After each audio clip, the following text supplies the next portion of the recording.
Paper Q, class 9th physics. Okay, let's see first question. First question क्या कह रहा है बेटा, Ramu rides on a cycle in a circular park of radius 1 kilometre if he takes 3.5 rounds of the park, what is the magnitude of the displacement and total distance covered by Ramu.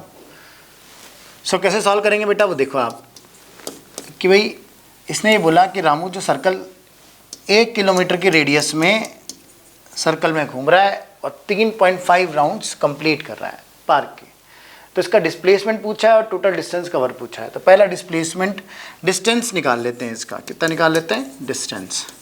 Distance क्या होगा बेटा, 3.5 rounds complete कर रहा है ना, 3.5 round complete कर रहा है, तो बेटा एक राउंड कितना हो गया आपका कि भाई 2πr, एक राउंड के लिए अपन क्या बोलते हैं 2πr। भाई डिस्टेंस जो होगा एक राउंड के लिए 2πr, दूसरे राउंड के लिए 2πr और तीसरे राउंड के लिए भी क्या आएगा 2πr। 3.5 कंप्लीट कर रहा है तो तीसरा राउंड कितना होगा, 3 तो पूरे होंगे और एक आधा होगा, एक आधा होगा तो उसके लिए पूरे के लिए 2πr। Circumference of a circle अपन जानते हैं, तो अगर पूरे के लिए 2πr तो आधे के लिए क्या होगा बेटा πr। तो 6 तो क्या हो गया 2 2 जा 4, 6 हो गया, ये 7πr। 7πr कितना हो गया बेटा 7, और इसमें क्या करोगे आप 7 पाई की वैल्यू आप जानते हो 22/7। किलोमीटर कितना दे रखा है बेटा, एक रेडियस कितनी दे रखी है 1 किलोमीटर। तो आपका क्या आ गया बेटा डिस्टेंस कितना आ गया, डिस्टेंस आ गया आपका 22 किलोमीटर। कितना आ गया बेटा 22 किलोमीटर, ठीक है 22 किलोमीटर आपका आ गया। अब इसमें आप क्या करोगे कि भाई मैग्नीट्यूड ऑफ डिस्प्लेसमेंट आ गया, डिस्टेंस कवर आ गया, डिस्प्लेसमेंट कैसे निकालेंगे वो देख लो। डिस्प्लेसमेंट देखो, एक पूरा राउंड इसने कंप्लीट किया है सर्कल का, एक पूरा राउंड कंप्लीट कर रहा है तो इसका मतलब 2πr वहीं का वहीं आ गया। तो एक राउंड के लिए डिस्टेंस कितना, इसके लिए डिस्प्लेसमेंट कितना हो गया बेटा, क्योंकि डिस्प्लेसमेंट जो होता है हमारे लिए इनिशियल और फाइनल पोजीशन के बीच की डिस्टेंस होती है। तो अगर ये 3 राउंड कंप्लीट कर रहा है, मान लो इस पॉइंट से स्टार्ट हो रहा है, तो पहला राउंड कंप्लीट किया इसने तो वहीं आ गया तो उसका डिस्प्लेसमेंट 0। फिर दूसरा राउंड कंप्लीट किया तो हमारे लिए डिस्प्लेसमेंट 0। फिर तीसरा राउंड कंप्लीट किया उसके लिए हमारे लिए डिस्प्लेसमेंट 0। फिर आधा और कंप्लीट किया इसने, आधा और कंप्लीट करेगा तो कहाँ आ जाएगा बेटा यहाँ पर, मान लो क्यू पॉइंट पे आ गया। इसका मतलब डिस्प्लेसमेंट और रेडियस कितनी है बेटा 1 किलोमीटर है, तो ये भी क्या होगा 1 किलोमीटर, क्योंकि डायमीटर फिर डबल हो जाता है उसका रेडियस का। तो ये कितना हो जाएगा, पी और क्यू के बीच की डिस्टेंस कितनी है, कितना डिस्प्लेसमेंट आएगा, क्योंकि अपन इनिशियल और फाइनल पोजीशन के बीच की डिस्टेंस लेते हैं। इसमें किस में लेते हैं, इनिशियल और फाइनल पोजीशन की डिस्टेंस देखेंगे तो आपका डिस्प्लेसमेंट क्या आ गया बेटा, डिस्प्लेसमेंट आ गया बेटा आपका कितना 2 किलोमीटर। कितना आ गया बेटा 2 किलोमीटर। ओके क्लियर है। तो आंसर ऑप्शन क्या हो गया बेटा 2 किलोमीटर और 22 किलोमीटर। तो first option is correct. Clear.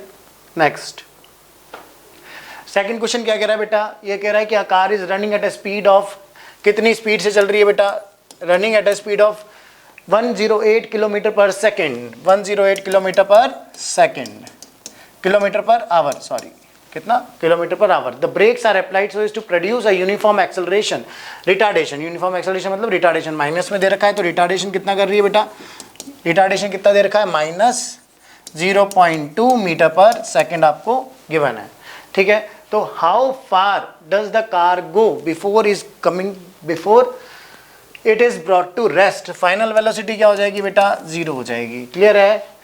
ठीक है, ये अपन को गिवन है, तो कितनी दूर जा करके मतलब आपसे डिस्प्लेसमेंट पूछा जा रहा है। क्लियर है।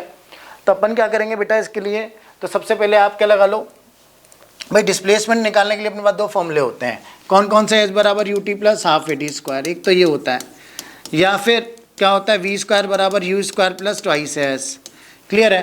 तो आप क्या करो, इसमें से v स्क्वायर बराबर u square plus twice S लगा लो, तो क्या हो जाएगा v स्क्वायर कितना हो जाएगा बेटा, फाइनल वेलोसिटी 0, इनिशियल वेलोसिटी कितना है बेटा 108 kilometre per second.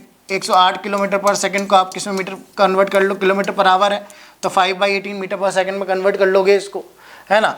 u plus acceleration D acceleration कितना है बेटा 0.5, कितना दे रखा है 0.5, इनटू डिस्प्लेसमेंट निकालना है तो इसको सॉल्व करना है बेटा। क्या करना है इसको, अब उनको सॉल्व करना है, तो आप 0.5 इंटू एस बराबर इधर लिया होगे, इसको मल्टीप्लाई कर लोगे 108 को, जब आप इसको सॉल्व करोगे 108 इंटू 5/18 होल स्क्वायर और डिवाइड बाय 0.5 कर लोगे, तो ये लगभग आपका जो आंसर आ जाएगा, देख लेते हैं इसका आंसर क्या आएगा, कैलकुलेट कर लेते हैं।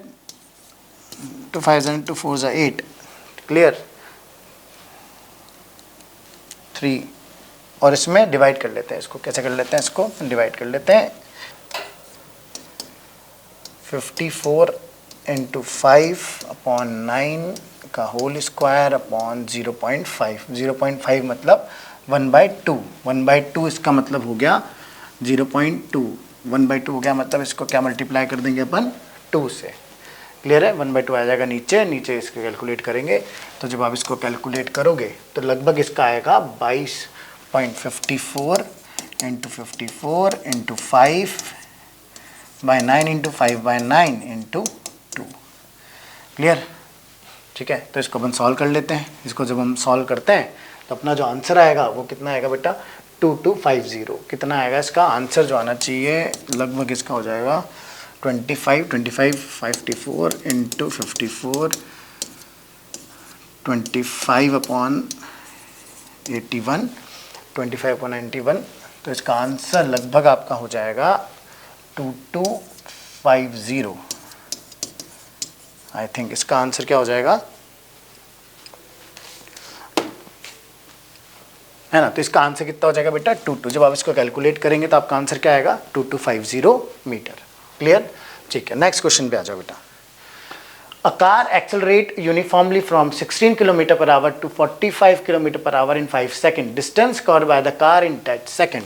तो देखो बेटा कि यूनिफॉर्म स्पीड से चल रही है। कितनी स्पीड? इनिशियल कितनी है बेटा? 16 kilometre per our. Final velocity कितनी है बेटा? 45 किलोमीटर पर आवर, है ना? 16 kilometre per our, 45 kilometre per our. Time कितना लग रहा है बेटा? इसको 5 सेकेंड लग रहे हैं। क्लियर है? 5 सेकंड लग रहे हैं तो calculate the distance covered by the car in that second. तो डिस्टेंस कवर्ड निकालना है आपको उस कार का इस टाइम पीरियड में। इस टाइम 5 सेकंड में कितना डिस्टेंस कवर करेगी? तो अपन जानते हैं भाई, क्या जानते हैं? क्या बराबर UT plus half A T square upon को कर सकते हैं। तो फाइनल वेलोसिटी जानते हैं, वी स्क्वायर बराबर you square plus twice S.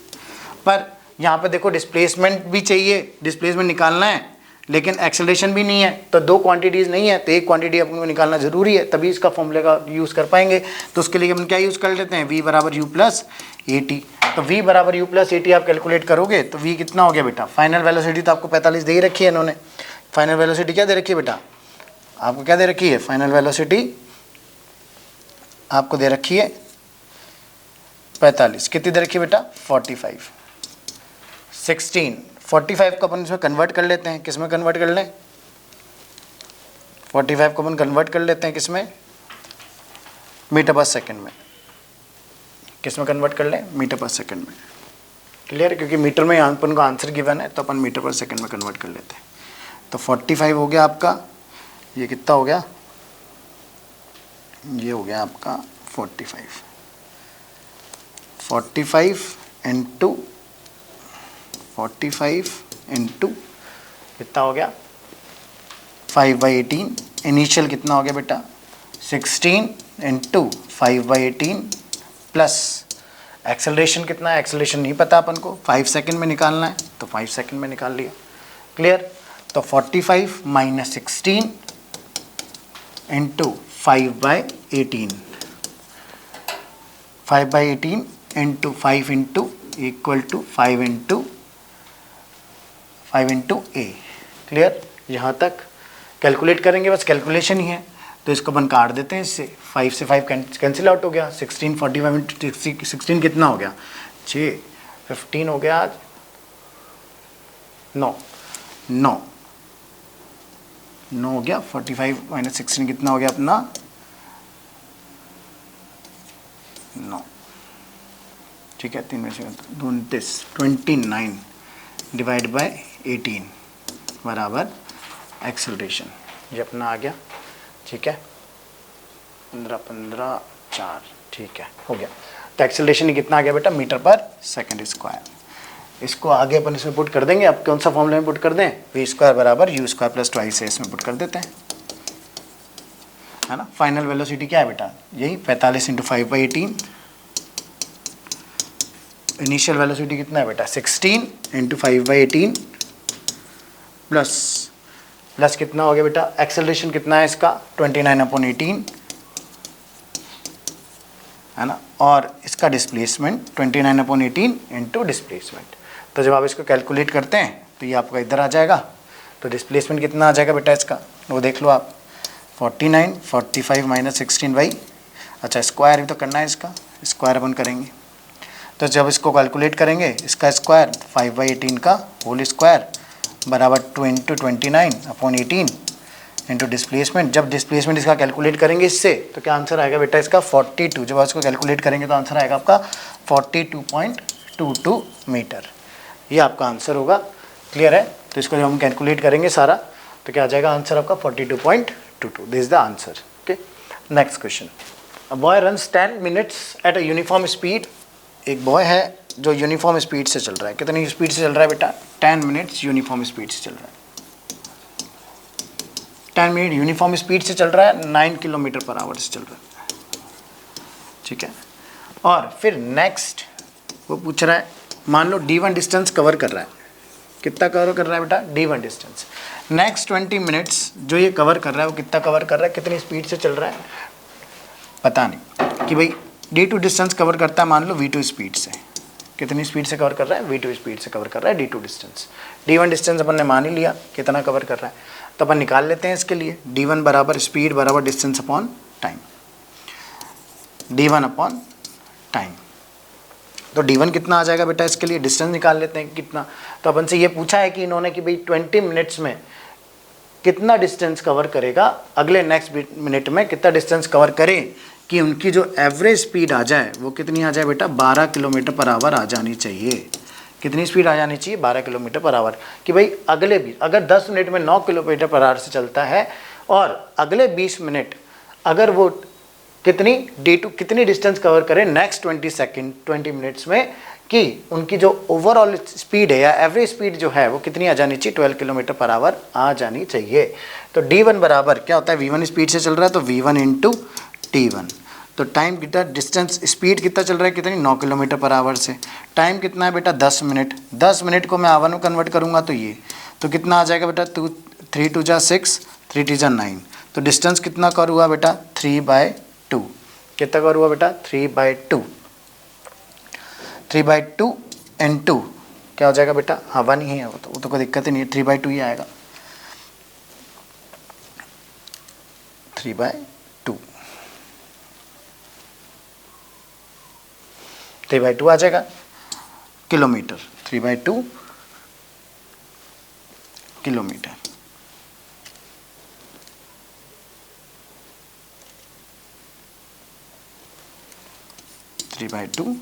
Kilometre. D1 distance कितनी कवर आई बेटा? 3/2 किलोमीटर। सेकंड देखो बेटा, सेकंड क्या कह रहा है वो? स्पीड, कि भाई कितनी की डिस्टेंस अपन जानते हैं, वी नो दैट स्पीड बराबर V एवरेज बराबर total distance upon total time. क्या जानते हैं? Total distance upon total time. V average कितना है बेटा? 12। टोटल डिस्टेंस कितना है? D1 plus D2। Total time कितना है बेटा? 1/, ये बता दिया मैंने, 1/6 प्लस 20/60। 20/60 क्यों कर रहा हूँ? क्योंकि मैं आवर में कन्वर्ट कर रहा हूँ उसको। क्लियर है? तो ये क्या आ जाएगा बेटा? 2 × 3 = 6। क्लियर है यहाँ तक? ठीक है, अब आप देखिए 12 इंटू 1/6 प्लस 1/3। D1 कितना है बेटा? D1 आपको दे रखा है, D2 दे रखा है 3/2। D1 दे रखा है आपको कितना? D1 कितना दे रखा है आपको? 3/2 दे रखा है, मतलब निकाल लिया अपन ने। और ये क्या आ जाएगा? D2 आ जाएगा। तो अपन क्या कर लेंगे इसमें? एलसीएम ले लो। जब आप इसको सॉल्व करोगे बेटा, जब आप इसको सॉल्व करोगे 3 क्या आ जाएगा? 1 + 2/6, तो 3/2 प्लस D2। जब आप इसको सॉल्व करोगे बेटा तो आपके पास आंसर आ जाएगा, क्या आ जाएगा बेटा? 12। 6 × 2 = 12। सर बेटा आपका जो आंसर निकल के आएगा वो कितना आएगा बेटा? D2। इसको कैलकुलेट कर लेंगे अपन, कितना आ जाएगा? 2 × 3, 3 × 6, 6 माइनस 3/2, 12 - 3/2, 9/2 किलोमीटर, यानी 4.5। ये क्या हो गया बेटा? 4.5 हो गया। अब D2 जो है वो 4.5 आ गया आपका। कितना आ गया बेटा? 4.5 किलोमीटर, है ना। तो अपन को क्या चाहिए? स्पीड चाहिए। तो डिस्टेंस आ गई, टाइम आपके पास है, तो क्या अपन निकाल लेंगे क्या? तो मैं इसको इरेज कर देता हूँ यहाँ से। अब देखो बेटा, d2 कितनी स्पीड से चले, कि भाई v2 स्पीड निकालनी है, स्पीड बराबर डिस्टेंस अपॉन टाइम। तो डिस्टेंस कितना है बेटा 4.5, टाइम कितना है बेटा 20 मिनट्स है, तो इसको मैं क्या लिख सकता हूँ बेटा 1/2/6 20/60 20/60 हो गया, टाइम तो यही है, तो ये कितना आ गया 1/3, तो 4.5 × 3 है ना, तो आंसर कितना आ गया बेटा 1/3 हो गया। तो 5 3 15 1 4 12 13 13.5 किलोमीटर पर आवर इसका आंसर होगा। क्लियर है, आ गया आंसर। ठीक है, नेक्स्ट क्वेश्चन देखिए बेटा। A cricket ball of mass 100 gram moving with the speed of 30 metre पर सेकेंड ब्रॉट टू रेस्ट, कि एक क्रिकेट बॉल है जिसका मास है, क्या है, एक बॉल का मास आपको देख रखा है 100 ग्राम दे रखा है, कितनी स्पीड से चल रहा है बेटा 30 मीटर पर सेकंड से चल रहा है। इनिशियल स्पीड कितनी है बेटा 30 मीटर पर सेकंड, फाइनल वेलोसिटी क्या आ रही है बेटा उसकी 0 आ रही है। कितने टाइम में आज रुक जाता है 0.03 सेकंड्स में रुक जाता है। Find the change in momentum of the ball और average force applied by the player. तो अपन क्या करें, पहले इसका चेंज इन मोमेंटम निकाल लेते हैं। चेंज इन मोमेंटम क्या होता है बेटा mv minus you, change in momentum ये आ जाएगा। मास कितना हो जाएगा, मास अपन को गिवन है 100 ग्राम, 100 ग्राम में तो किलोग्राम में कन्वर्ट कर सकते हैं अपन इसको। तो फाइनल वेलोसिटी क्या है बेटा 0, और इसमें क्या कन्वर्ट करने अपन 30 मीटर पर सेकेंड, तो अपन 2 0 से 2 0 से काट देते हैं, है ना। तो कितना आ जाएगा बेटा चेंज इन मोमेंटम कितना आया -3 kg मीटर पर सेकेंड। कोई आंसर मैच कर रहा है क्या बेटा इसमें 3 kg मीटर पर सेकेंड, ये वाला आंसर मैच कर रहा है। पर अभी इसका फोर्स भी अपन निकाल के देख लेते हैं कि भाई आंसर तो यही आ जाएगा। अगर वो मैच कर रहा है तो आंसर क्या आएगा बेटा यही आएगा, है ना। तब आप देखो कि भाई फोर्स क्या होता है बेटा, change in moment of force बेटा जानते ही हैं आप, फोर्स क्या होगा, इसके लिए फोर्स निकालना है तो निकाल लेते हैं इसमें, है ना। F बराबर चेंज इन मोमेंटम बराबर F into delta t, F into average force आ जाएगा इस पे, average force applied by change in momentum आपको दे रखा है -3, टाइम कितना है बेटा 0.03 सेकेंड्स, ठीक है। टाइम दे रखा है ना, कितनी दे रखा है 0.03 सेकेंड्स। तो कितना आ गया बेटा 3 0 आ जाएंगे 0.03, 2 0 क्यों लगाए क्योंकि मैंने पॉइंट हटाया यहाँ से, 0.03 नीचे आ जाएगा, इसको पॉइंट को हटा दिया अपन ने, तो ऊपर कितना आ जाएगा बेटा 00 आ जाएंगे। तो कितना आ गया बेटा फोर्स कितना आ गया आपका -100 न्यूटन। कितना फोर्स लग रहा है देख लो, आ गया ना, फर्स्ट ऑप्शन इज करेक्ट। पहले भी फर्स्ट ऑप्शन ही लग रहा था तो फर्स्ट ऑप्शन ही क्या है इसका करेक्ट है। नेक्स्ट क्वेश्चन देखो बेटा, a bullet fire with a ball with a velocity of p, है ना, p वेलोसिटी से चल रही है। A bullet stop a depth of q inside the wall, the resistance provide by the wall br, find the value of pqr, है ना। तो अब ऐसे तो पता नहीं लगेगा, तो अब फाइंड द वैल्यू pqr कैसे निकालेंगे, इसमें आपको क्वेश्चन ऑप्शन के थ्रू चलना पड़ेगा कि भाई एक जो ऑप्शन है आपका, अभी ऑप्शन से चलेंगे इसमें अपन, कि पहला ऑप्शन चेक कर लो आप, पहला ऑप्शन चेक कर लो क्या बोल रहा है ये कि भैया u स्पीड से चल रहा है 80 मीटर पर सेकेंड है, 80 मीटर पर सेकेंड, डिस्टेंस कितना कवर कर रहा है 10 सेंटीमीटर। एक्सेलरेशन कितना है बेटा, एक्सेलरेशन दे रखा है इसका रिटार्डेशन, मतलब 50 क्यों रिटार्ड कर रहा है ना, तो 50 मीटर पर सेकेंड स्क्वायर। तो अपन क्या कैलकुलेट कर लें, v स्क्वायर बराबर कैलकुलेट कर लेते हैं कि भैया एक चीज़ कैलकुलेट कर लेते हैं कोई से भी अपन इसमें, कि भाई ये एक्सेलरेशन मान लो कि भाई आप u रख लो, डिस्प्लेसमेंट रख लो दोनों को, है ना। तो भाई अगर ये स्पीड से जा रही है, जो स्पीड से जा रही है जो मैंने आपको बताया, और ये मान लो ये कितने 10 मीटर की डिस्टेंस तक रुकती है, अगर ऐसा है तो 80 मीटर पर सेकेंड से जा रही है और 10 मीटर फाइनल वेलोसिटी क्या हो जाती है 0, है ना। तो अगर इसको रिटार्डेशन मान लो इतना मिलता है, कितना 50 मीटर पर सेकेंड स्क्वायर का, तो फर्स्ट ऑप्शन करेक्ट होगा। कि अगर ये दोनों वैल्यू लेकर के अगर मैं तीसरे को सेटिस्फाइड करा दूं, कि अगर तीसरा जो आपका ऑप्शन है वो करेक्ट आ जाए, तो ये आंसर क्या होगा अपना करेक्ट होगा। और मान लो इसी तरह से अपन करेंगे इसमें कि भाई सेकंड ऑप्शन में भी अपन देखेंगे कि भाई ये अपन पुट करते हैं, ये दोनों पुट करते हैं, ये आंसर आता है कि नहीं आता। तो जोन सा ऑप्शन सेटिस्फाइड करेगा आंसर, दो ले लो और तीसरे को निकाल लो। तो अगर कोई तीनों में से कोई सेटिस्फाइड नहीं करे तो नन ऑफ दीज आंसर आ जाएगा, है ना। तो आप पहले ऑप्शन सेटिस्फाइड करके देख लो। देखो कैसे करेंगे इसको, पहले मैं देख रहा हूँ कि भाई एक्सेलरेशन आता है कि नहीं आता। v स्क्वायर बराबर u square plus twice S है ना। थर्ड इक्वेशन ऑफ मोशन लगा देंगे इसमें, है ना। फाइनल वेलोसिटी क्या है बेटा, 0 है। इनिशियल वेलोसिटी क्या है, 80 मीटर पर सेकेंड, इसका स्क्वायर कर दो आप, प्लस ट्वाइस इंटू एक्सेलरेशन कितना है, एक्सेलरेशन निकाल के देख लेते हैं अपन। डिस्प्लेसमेंट कितना है बेटा, 10 सेंटीमीटर, तो आप इसको मीटर में कन्वर्ट कर लो। तो 80 कितना हो गया, 64,00, है ना।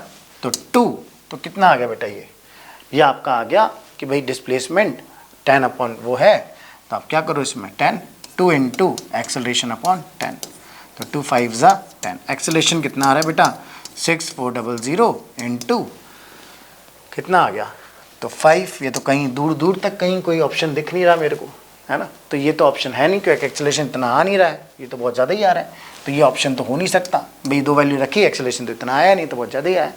तो इसी तरह से हम क्या करेंगे, दूसरा वैल्यू पुट करके देखें, दूसरा भी दिखा देते हैं आपको कि भाई दूसरा वैल्यू पुट करके देख लेते हैं, है ना। दूसरा पॉइंट भी पुट करके देख लो बेटा। दूसरा पॉइंट क्या कह रहा है वो, कि भाई आप u की वैल्यू क्या पुट कर लो, 100 मीटर पर सेकेंड। डिस्प्लेसमेंट कितना है इसका, डिस्प्लेसमेंट है इसका कितना है बेटा, डिस्प्लेसमेंट 10 मीटर है, और एक्सेलरेशन आना चाहिए, तो v को फाइनल वेलोसिटी तो 0 ही है, तो v स्क्वायर बराबर u square plus twice S.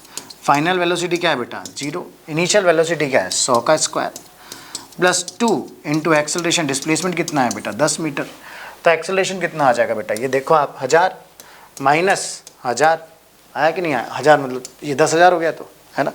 तो 2 इंटू 20 इंटू ये काट दो इसको, कितना आ रहा है बेटा, माइनस ये कितना आ गया, 500 आ रहा है बेटा, ये तो 500 मीटर पर सेकेंड स्क्वायर। 500 तो है ही नहीं, तो ये ऑप्शन भी करेक्ट नहीं हो सकता, दोनों ऑप्शन नहीं हो सकते। ऐसे तीसरा भी रख लेंगे, तीसरा भी आप रखोगे तो सेटिस्फाइड नहीं करेगा, तो ये भी गलत होगा। तो आंसर ऑप्शन क्या होगा बेटा, fourth option is correct.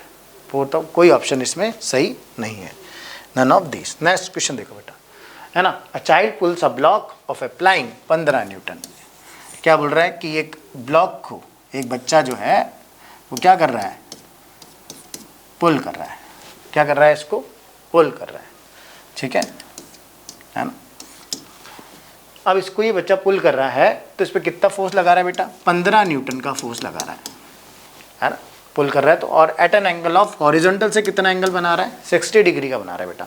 Horizontal से कितना एंगल बना रहा है, 60 डिग्री। Find the work done is pulling by a block, और ये कितनी डिस्टेंस तक लेके जाता है बेटा, 20 मीटर तक की डिस्टेंस तक ये इसको लेके जाता है, ठीक है। तो अपन से पूछा है वर्क डन कितना लगेगा, तो अपन जानते हैं F S cos of theta. तो फोर्स कितना लग रहा है बेटा, एफ कितना है 15, डिस्प्लेसमेंट कितना हो रहा है बेटा 20, कॉस कितना है कॉस 60 डिग्री, आया कि नहीं आया बेटा, कॉस 60 डिग्री, है ना। तो आप देखो इसके अंदर वर्क डन क्या निकाल लेंगे बेटा, 15 इंटू 20, कॉस 60 डिग्री वैल्यू कितनी होगी बेटा, 1/2, तो कितना आ रहा है बेटा, 2 1 जा 2, कितना आ गया बेटा, ये वर्क डन कितना आ गया, 150 जूल। वर्क डन कितना आ गया बेटा, 150 जूल। 260 150 जूल, क्लियर है। तो 7th का क्या आंसर हो गया, 4th, है ना, 150 joule. Next question, a force of 5 Newton is applied on the body. भाई एक क्वेश्चन बोल रहा है, नेक्स्ट क्वेश्चन देखिए कि एक फोर्स है जो 5 न्यूटन का है, 5 न्यूटन का फोर्स लग रहा है इस पे, 5 न्यूटन का फोर्स लग रहा है, और ये क्या कह रहा है कि is applied on a body of mass m, m body पर मास पे लग रहा है, और ये बॉडी जो एक्सेलरेट करती है a1, है ना, कितना एक्सेलरेशन दे रही है बेटा, 10 मीटर पर सेकेंड स्क्वायर का एक्सेलरेशन दे रही है। The same force when applied to another body, same force, यही फोर्स अगर दूसरी बॉडी पर अप्लाई किया जाता है 5 न्यूटन का, तो बॉडी एक्सेलरेट करती है, क्या एक्सेलरेट करती है, 20 मीटर पर सेकेंड स्क्वायर का एक्सेलरेशन इसको मिलता है बेटा। Find the acceleration produce by the same force, और ये पूछ रहा है कि भाई जब इन दोनों को कंबाइन कर दिया जाता है m प्लस m को, तो फिर उन पे फोर्स लगाया जाता है, तो ये जो एक्सेलरेशन आएगा ये कितना आएगा, है ना। Find the acceleration produce by the same force when the both mass combine together, दोनों मास को अपन कंबाइन कर देंगे तो कितना फोर्स आएगा। तो बेटा ये देखो, फोर्स बराबर मास इंटू एक्सेलरेशन जानते ही हो, फोर्स बराबर मास इंटू एक्सेलरेशन कितना है बेटा 10, तो मास कितना हो गया बेटा 1/2 kg, मतलब 0.5 kg। स्मॉल m के लिए देख लो बेटा, 5 बराबर स्मॉल m इंटू एक्सेलरेशन कितना है बेटा 20, एक्सेलरेशन कितना है बेटा 20, मास इंटू एक्सेलरेशन, सही है ना। तो m कितना आ गया बेटा 1/4 kg, मास कितना आ गया बेटा 1/4 kg। अब दोनों को अपन ने कनेक्ट कर दिया है तो टोटल मास कितना बन गया बेटा, ये 0.5 kg और ये कितना बन गया बेटा 1/0.25 kg, है ना। 0.25 बनेगा, 5 for 20 हो गया तो 1/4 और 0.5 कितना हो गया 1/4 0.25, है ना। अच्छा 0.25 ये हो गया, तो इन दोनों को मैं ऐड कर दूं तो 0.30 आ जाएगा ये, या सिंपली दोनों को ऐड कर दो आप। तो मास बराबर 5 इसके लिए निकाल लेते हैं दोनों के लिए, दोनों के mass m + m into acceleration. Acceleration कितना आ जाएगा बेटा, एक्सेलरेशन आप कैलकुलेट करोगे mass acceleration force upon mass, m + m कितना, एक क्या है 1/2 है और एक 1/4 है। क्लियर है। तो जिसको आप जब कैलकुलेट करोगे इसका, तो आप देखो कैलकुलेट करो इसको कैसे आएगा कि भाई 4 2 प्लस क्या आ जाएगा बेटा, ये क्या आ जाएगा, देखो इसको कैलकुलेट करोगे तो 2 + 1/4, 2 + 1/4 तो कितना आ जाएगा 5 for 20, 20/3, ये कितना आ जाएगा बेटा 6, 3 6 18, 6.66 कितना आ जाएगा बेटा 6.66 मीटर पर सेकंड स्क्वायर। तो आंसर क्या आ गया बेटा 6.66 मीटर पर सेकंड स्क्वायर। एक्सेलरेशन ये आएगा इसका। नेक्स्ट क्वेश्चन देखो बेटा, दो ऑब्जेक्ट हैं, two object of 200 kg and 800 kg।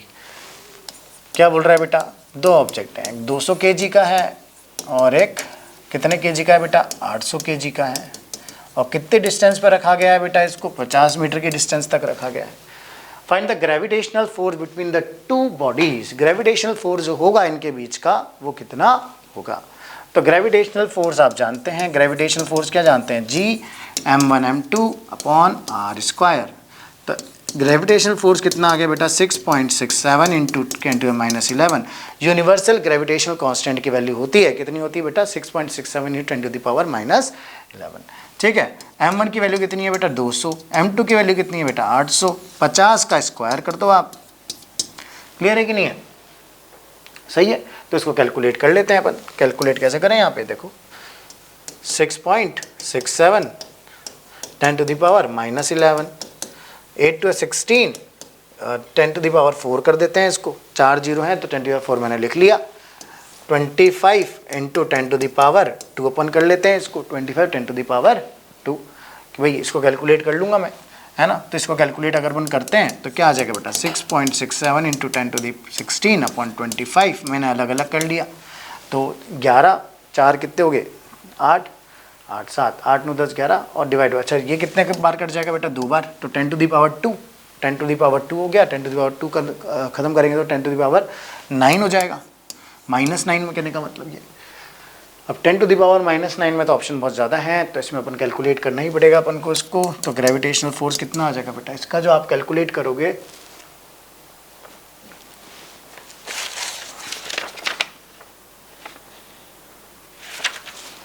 इसको जब आप कैलकुलेट करोगे बेटा तो इसका आ जाएगा 4 पॉइंट कितना आना चाहिए, अगर इसको कैलकुलेट करूँ तो 4.26 इंटू 10⁻9। 4.26 जब इसको कैलकुलेट करेंगे अपन तो कितना आंसर आएगा 4.26 इंटू 10⁻9 कितना आ जाएगा बेटा न्यूटन। तो आंसर क्या आ गया बेटा 10⁻9। क्लियर है। नेक्स्ट क्वेश्चन देखें बेटा, which combination of statement is correct. अगर आप देखें आप तो weight of an object is a force with its attract toward the earth. Weight जो होगा कौन सा कॉम्बिनेशन करेक्ट है कि भाई weight of an object is a force with which attract toward the earth, पहला सही है। If the mass of the body is 10 kg, अगर बॉडी का मास 10 kg है तो weight would be 10 newton. 10 newton हो सकता है क्या, नहीं, क्योंकि जो mg लेंगे ना मास, भाई अगर अपन वेट बोल रहे हैं तो मास इंटू ग्रेविटी होता है, अप्रॉक्सीमेट वैल्यू लेते हैं mg, m इंटू जी होता है, आप जानते ही हो। वेट क्या होता है m इंटू जी 9.8 लेते हैं, तो कहीं से भी तो अगर इसका मैं वेट निकालूँ तो 98 न्यूटन होना चाहिए, जो कि है नहीं, है ना। और अगर मैं weight, if the weight of the body of the earth is 49 newton, weight कितना है 49, तो मास इसका वुड भी 5 kg हो सकता है। हाँ 49 हो सकता है बिल्कुल, 5 kg अप्रॉक्सीमेटली 50 न्यूटन होना चाहिए, पर इसकी वैल्यू 9.8 लेंगे तो 49 ही आएगा। आपको वेट दे रखा है इन्होंने 49, है ना, वेट दे रखा है। मास कितना देगा 5 इंटू जी, है ना, कितना दे रखा है बेटा इसका, तो अपन को मास दे रखा है तो कितना आ जाएगा। अगर ये ऐसा है तो सही है क्या, ये चेक कर लो क्या है ये, इसमें चेक कर लो क्या ये चीज़ है ना। तो इसको आप चेक कर लोगे कि भाई तो ये आएगा नहीं, क्योंकि 50 न्यूटन होना चाहिए, 49 हो नहीं सकता, ये हो सकता है ना। तो इसका अगर हम वेट निकालूँ मैं, मास इनटू ग्रेविटी मतलब 9.8, जब आप इसको कैलकुलेट करोगे तो ये क्या आ जाएगा बेटा, 49 न्यूटन ही आएगा, 49 न्यूटन आएगा इसका। कितना आएगा बेटा, 49 न्यूटन। तो वेट ऑफ द बॉडी, तीसरा ऑप्शन करेक्ट लग रहा है मेरे को, ठीक है नहीं। The weight of the body at the centre of the earth will be zero. Weight हमेशा सेंटर, अर्थ के सेंटर पे क्या होता है बेटा, जीरो ही होता है, तो वो तो जीरो ही होगा, सही है। Value of universal gravitation constant में भी जीरो, यूनिवर्सल ग्रेविटेशन कांस्टेंट की वैल्यू जीरो कभी होती नहीं है, तो कितनी होती है बेटा, 6.67 इंटू 10⁻⁻11 होती है, जो कि newton into metre square upon kg square ये होती है। पर ये जीरो तो हो नहीं सकती है ना, तो जीरो कभी कांस्टेंट है तो इसकी वैल्यू जीरो नहीं होगी, तो ये ऑप्शन गलत हो गया। तो कौन कौन सा गलत हो गया बेटा, सेकंड वाला गलत हो गया आपका, और कौन सा गलत हो गया बेटा, ये। तो फर्स्ट, थर्ड एंड फोर्थ कोई ऑप्शन का है क्या इसमें, पहला ऑप्शन है बेटा इसमें, पहला ऑप्शन करेक्ट है आपका, क्लियर है। नेक्स्ट ऑप्शन देखो बेटा, acceleration due to gravity on the surface of the planet. Acceleration due to gravity दे रखी है on the surface of the planet. किसी प्लैनेट पर एक्सेलरेशन जो ग्रेविटी है वो है जीपी, सरफेस पर है ना। Planet whose mass is same, जो मास ऑफ द प्लैनेट है वो मास ऑफ अर्थ के बराबर है, same as the that of the, whose mass is same as the that of the earth, and radius is half of that of the अर्थ।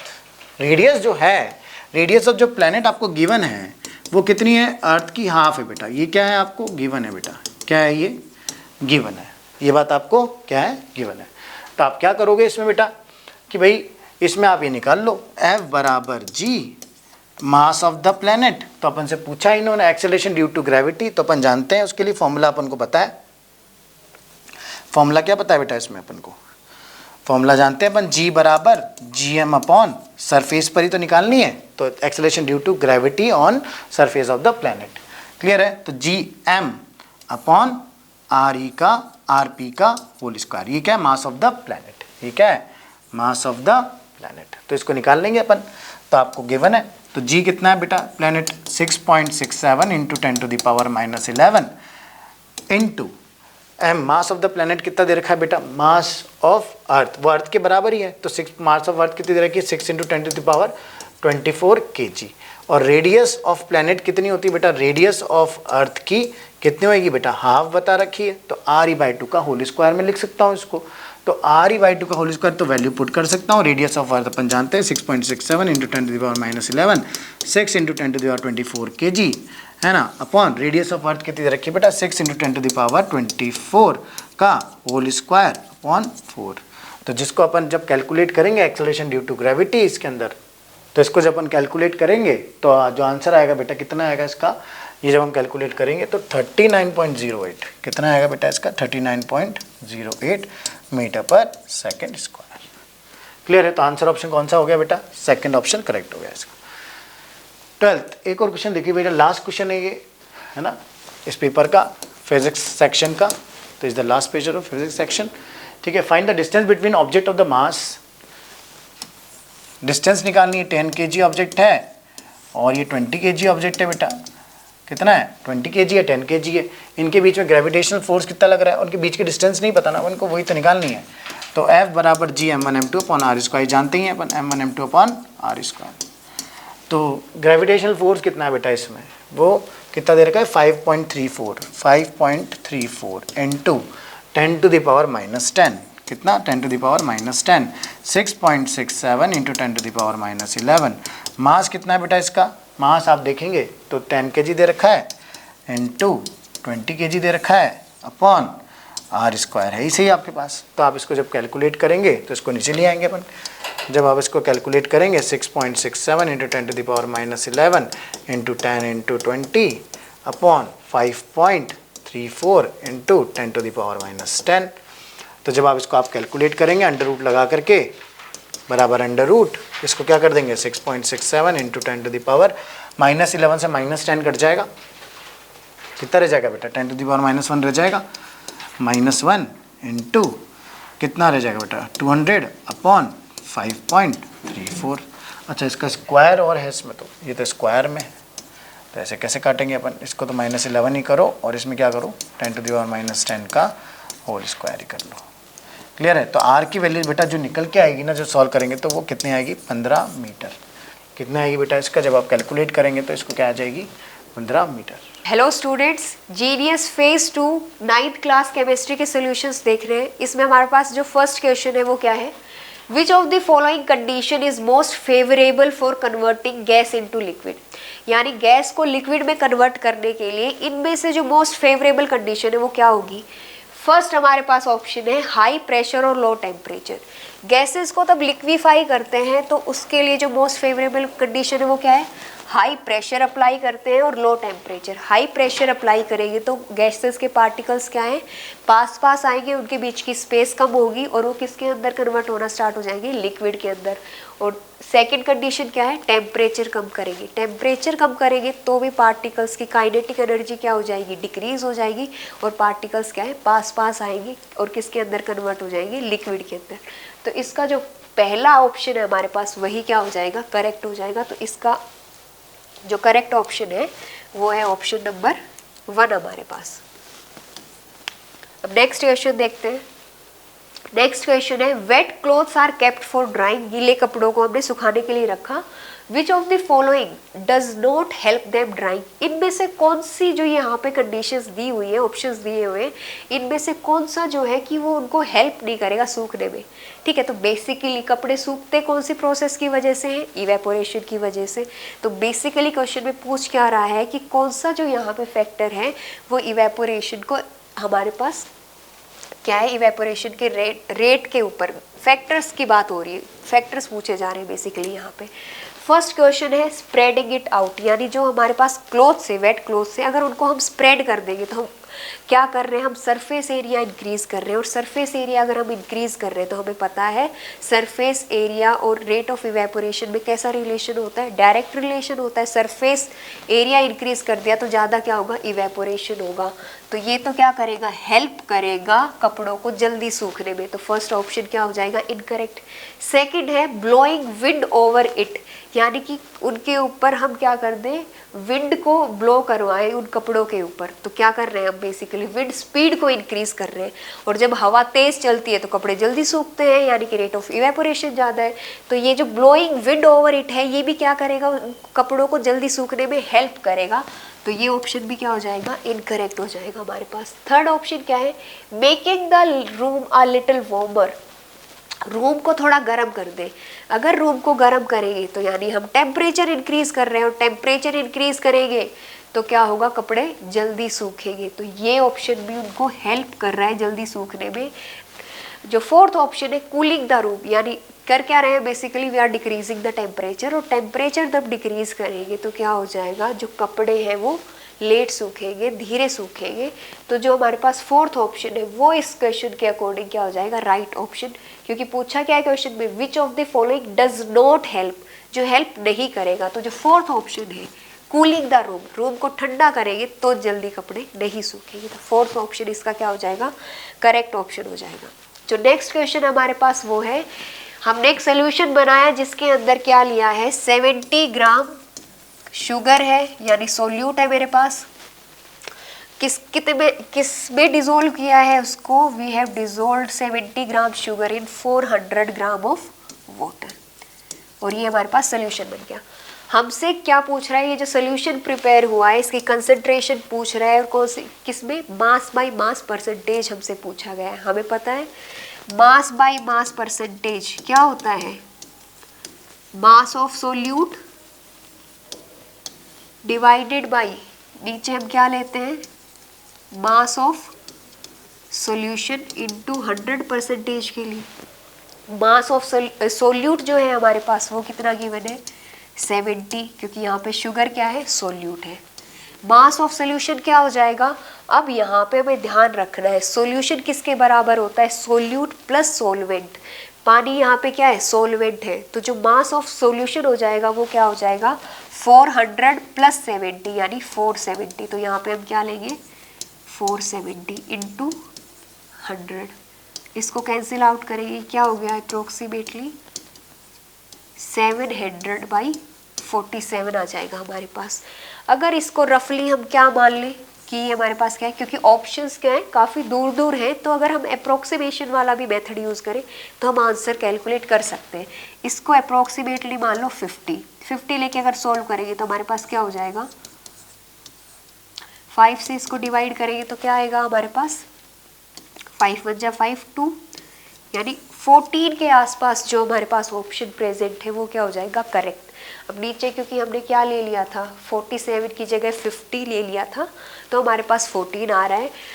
और हमारे पास इन चारों options में से 14 के आसपास जो ऑप्शन है वो क्या है, ऑप्शन नंबर 2 है। तो इस क्वेश्चन का जो करेक्ट ऑप्शन हो जाएगा, करेक्ट आंसर वो हो जाएगा, वो क्या हो जाएगा, 14.89%।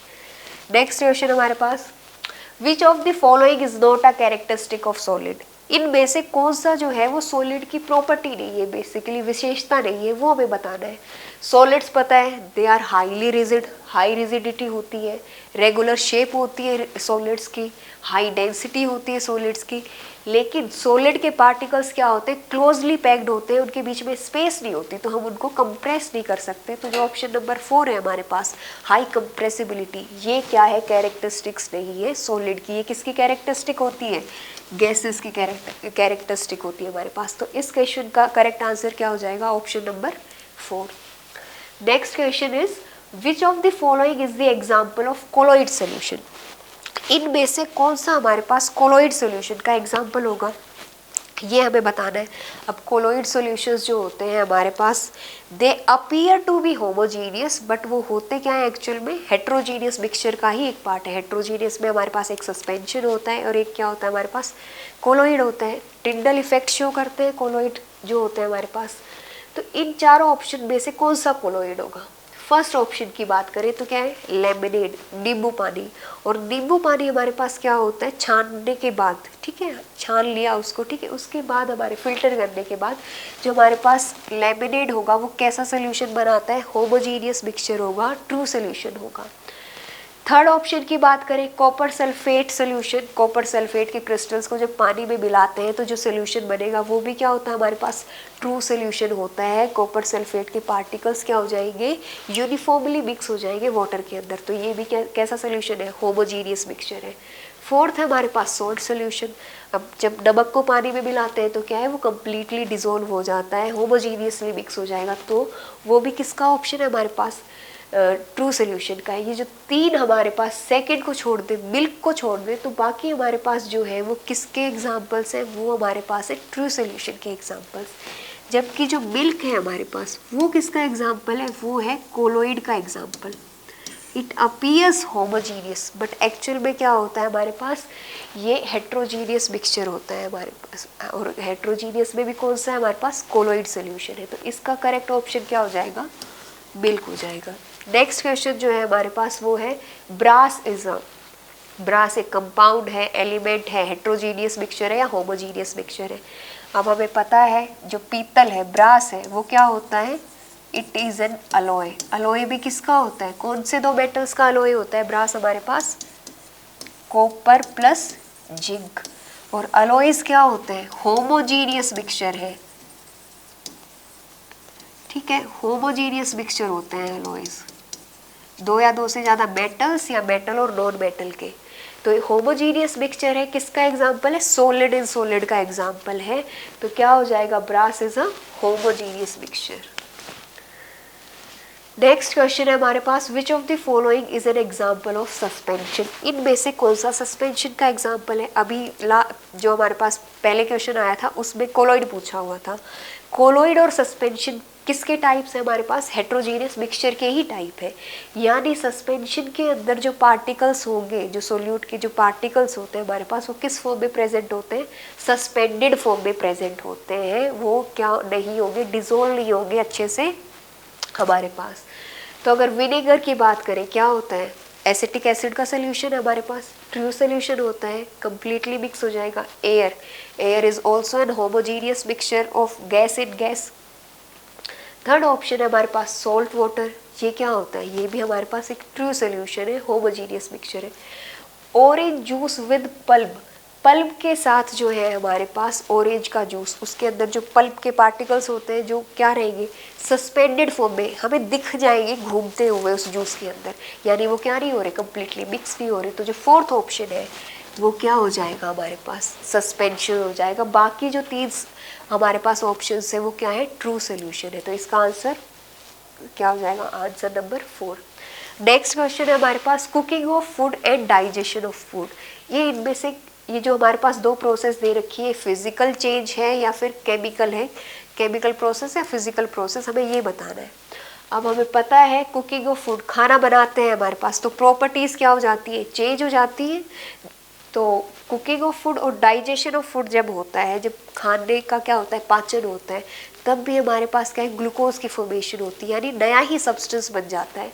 तो कुकिंग ऑफ फूड और डाइजेशन ऑफ फूड दोनों ही क्या है हमारे पास, केमिकल प्रोसेस है। तो इस क्वेश्चन का जो करेक्ट ऑप्शन हो जाएगा वो क्या हो जाएगा, ऑप्शन नंबर 2।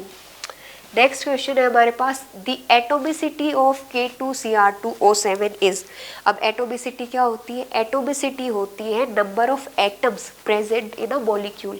किसी मॉलिक्यूल में कितने एटम्स प्रेजेंट है टोटल, वो उसकी एटोमिसिटी होती है। K2Cr2 में अगर हम काउंट करें नंबर ऑफ एटम्स, तो पोटेशियम के कितने एटम्स है, 2 एटम्स प्रेजेंट है। क्रोमियम के 2 एटम्स प्रेजेंट है, ऑक्सीजन के 7। तो टोटल कितने एटम्स हो गए, 7 + 2 + 2, यानी हमारे पास 11। तो एटोमिसिटी K2Cr2O7 पोटेशियम डाइक्रोमेट की क्या हो जाएगी, 11 हो जाएगी। नेक्स्ट हमारे पास है, all noble gas molecules are. Noble gas यानी जो इनर्ट गैसेस होती है, जो रिएक्ट नहीं करती यूजुअली किसी के साथ, वो अगर किसी के साथ रिएक्ट नहीं कर रही तो उनके जो मॉलिक्यूल्स हो जाएंगे वो कौन सी स्टेट में एग्जिस्ट करेंगे, मोनो एटॉमिक स्टेट के अंदर हमारे पास एग्जिस्ट करेंगे। किसी और के साथ, किसी और एटम के साथ क्या नहीं करेंगे, बॉन्ड नहीं बनाएंगे, बॉन्डिंग नहीं बनाएंगे, क्योंकि क्या है ये नोबल गैसेस है, अनरिएक्टिव होती है। तो इसका जो करेक्ट ऑप्शन है वो क्या हो जाएगा, फर्स्ट हो जाएगा, मोनो एटॉमिक। नेक्स्ट क्वेश्चन है हमारे पास, which of the following is not a postulate of Dalton's atomic theory. इनमें से कौन सा डेल्टन एटॉमिक थ्योरी का पोस्टुलेट नहीं है, ये पता करना है हमें। फर्स्ट ऑप्शन है हमारे पास, atoms of different elements can have same mass. अब ये क्या था, ये हमारे पास देखा जाए तो डेल्टन्स के जो एटॉमिक थ्योरी है उसका ड्रॉबैक आएगा बेसिकली, क्योंकि according to Dalton atomic theory atoms of different elements will have different atoms and different properties। पर यहाँ पे क्या गिवन है, atoms of different elements can have same mass। तो इसका जो हमारे पास ये जो फर्स्ट ऑप्शन है, यही क्या नहीं है, डेल्टन एटॉमिक थ्योरी का पोस्टुलेट नहीं है। तो इसका क्या आंसर हो जाएगा, जो करेक्ट आंसर है वो फर्स्ट ऑप्शन हो जाएगा। नेक्स्ट क्वेश्चन है हमारे पास, 1U और 1AMU मीन्स। अब 1U मतलब U यहाँ पे क्या किस चीज़ के लिए रिप्रेजेंट हो रहा है, यूनिफाइड मास, और AMU एटॉमिक मास यूनिट के लिए यहाँ पे हम रिप्रेजेंट कर रहे हैं। हमें पता है 1AMU क्या होता है, कार्बन 12 के एक एटम का जो मास होगा उसको क्या कर दें, उसका अगर हम 1/12 कर दें तो हमारे पास जो मास आएगा वही किसके बराबर होता है, 1AMU के बराबर होता है, क्योंकि C12 के एक एटम का मास 12U के बराबर होगा, और उसका 1/12 ले ले तो क्या आएगा हमारे पास, 1U आएगा, 1AMU आएगा। तो इसके अकॉर्डिंग जो हमारे पास करेक्ट ऑप्शन हो जाएगा वो कौन सा हो जाएगा, ऑप्शन नंबर 1 करेक्ट हो जाएगा। Phase 2 class 9 bio. Solution start करते हैं पहले क्वेश्चन से। Given below are 4 statement. सबसे पहले चेक करते हैं कि इनकरेक्ट पूछा है, करेक्ट पूछा है। सबसे इंपॉर्टेंट था false, identify among these are false. पहले स्टेटमेंट से स्टार्ट करते हैं। Prokaryotic cells are uni while eukaryotic are multicellular. नहीं, यूकैरियोटिक मल्टी भी होते हैं एज वेल एज कैसे होते हैं, यूनि सेल्यूलर। तो एक तो ये गलत हो गया। दूसरा, histone are present in eukaryotes absent in prokaryotes, बिल्कुल सही है, इसमें नॉन हिस्टोन प्रेजेंट होते हैं।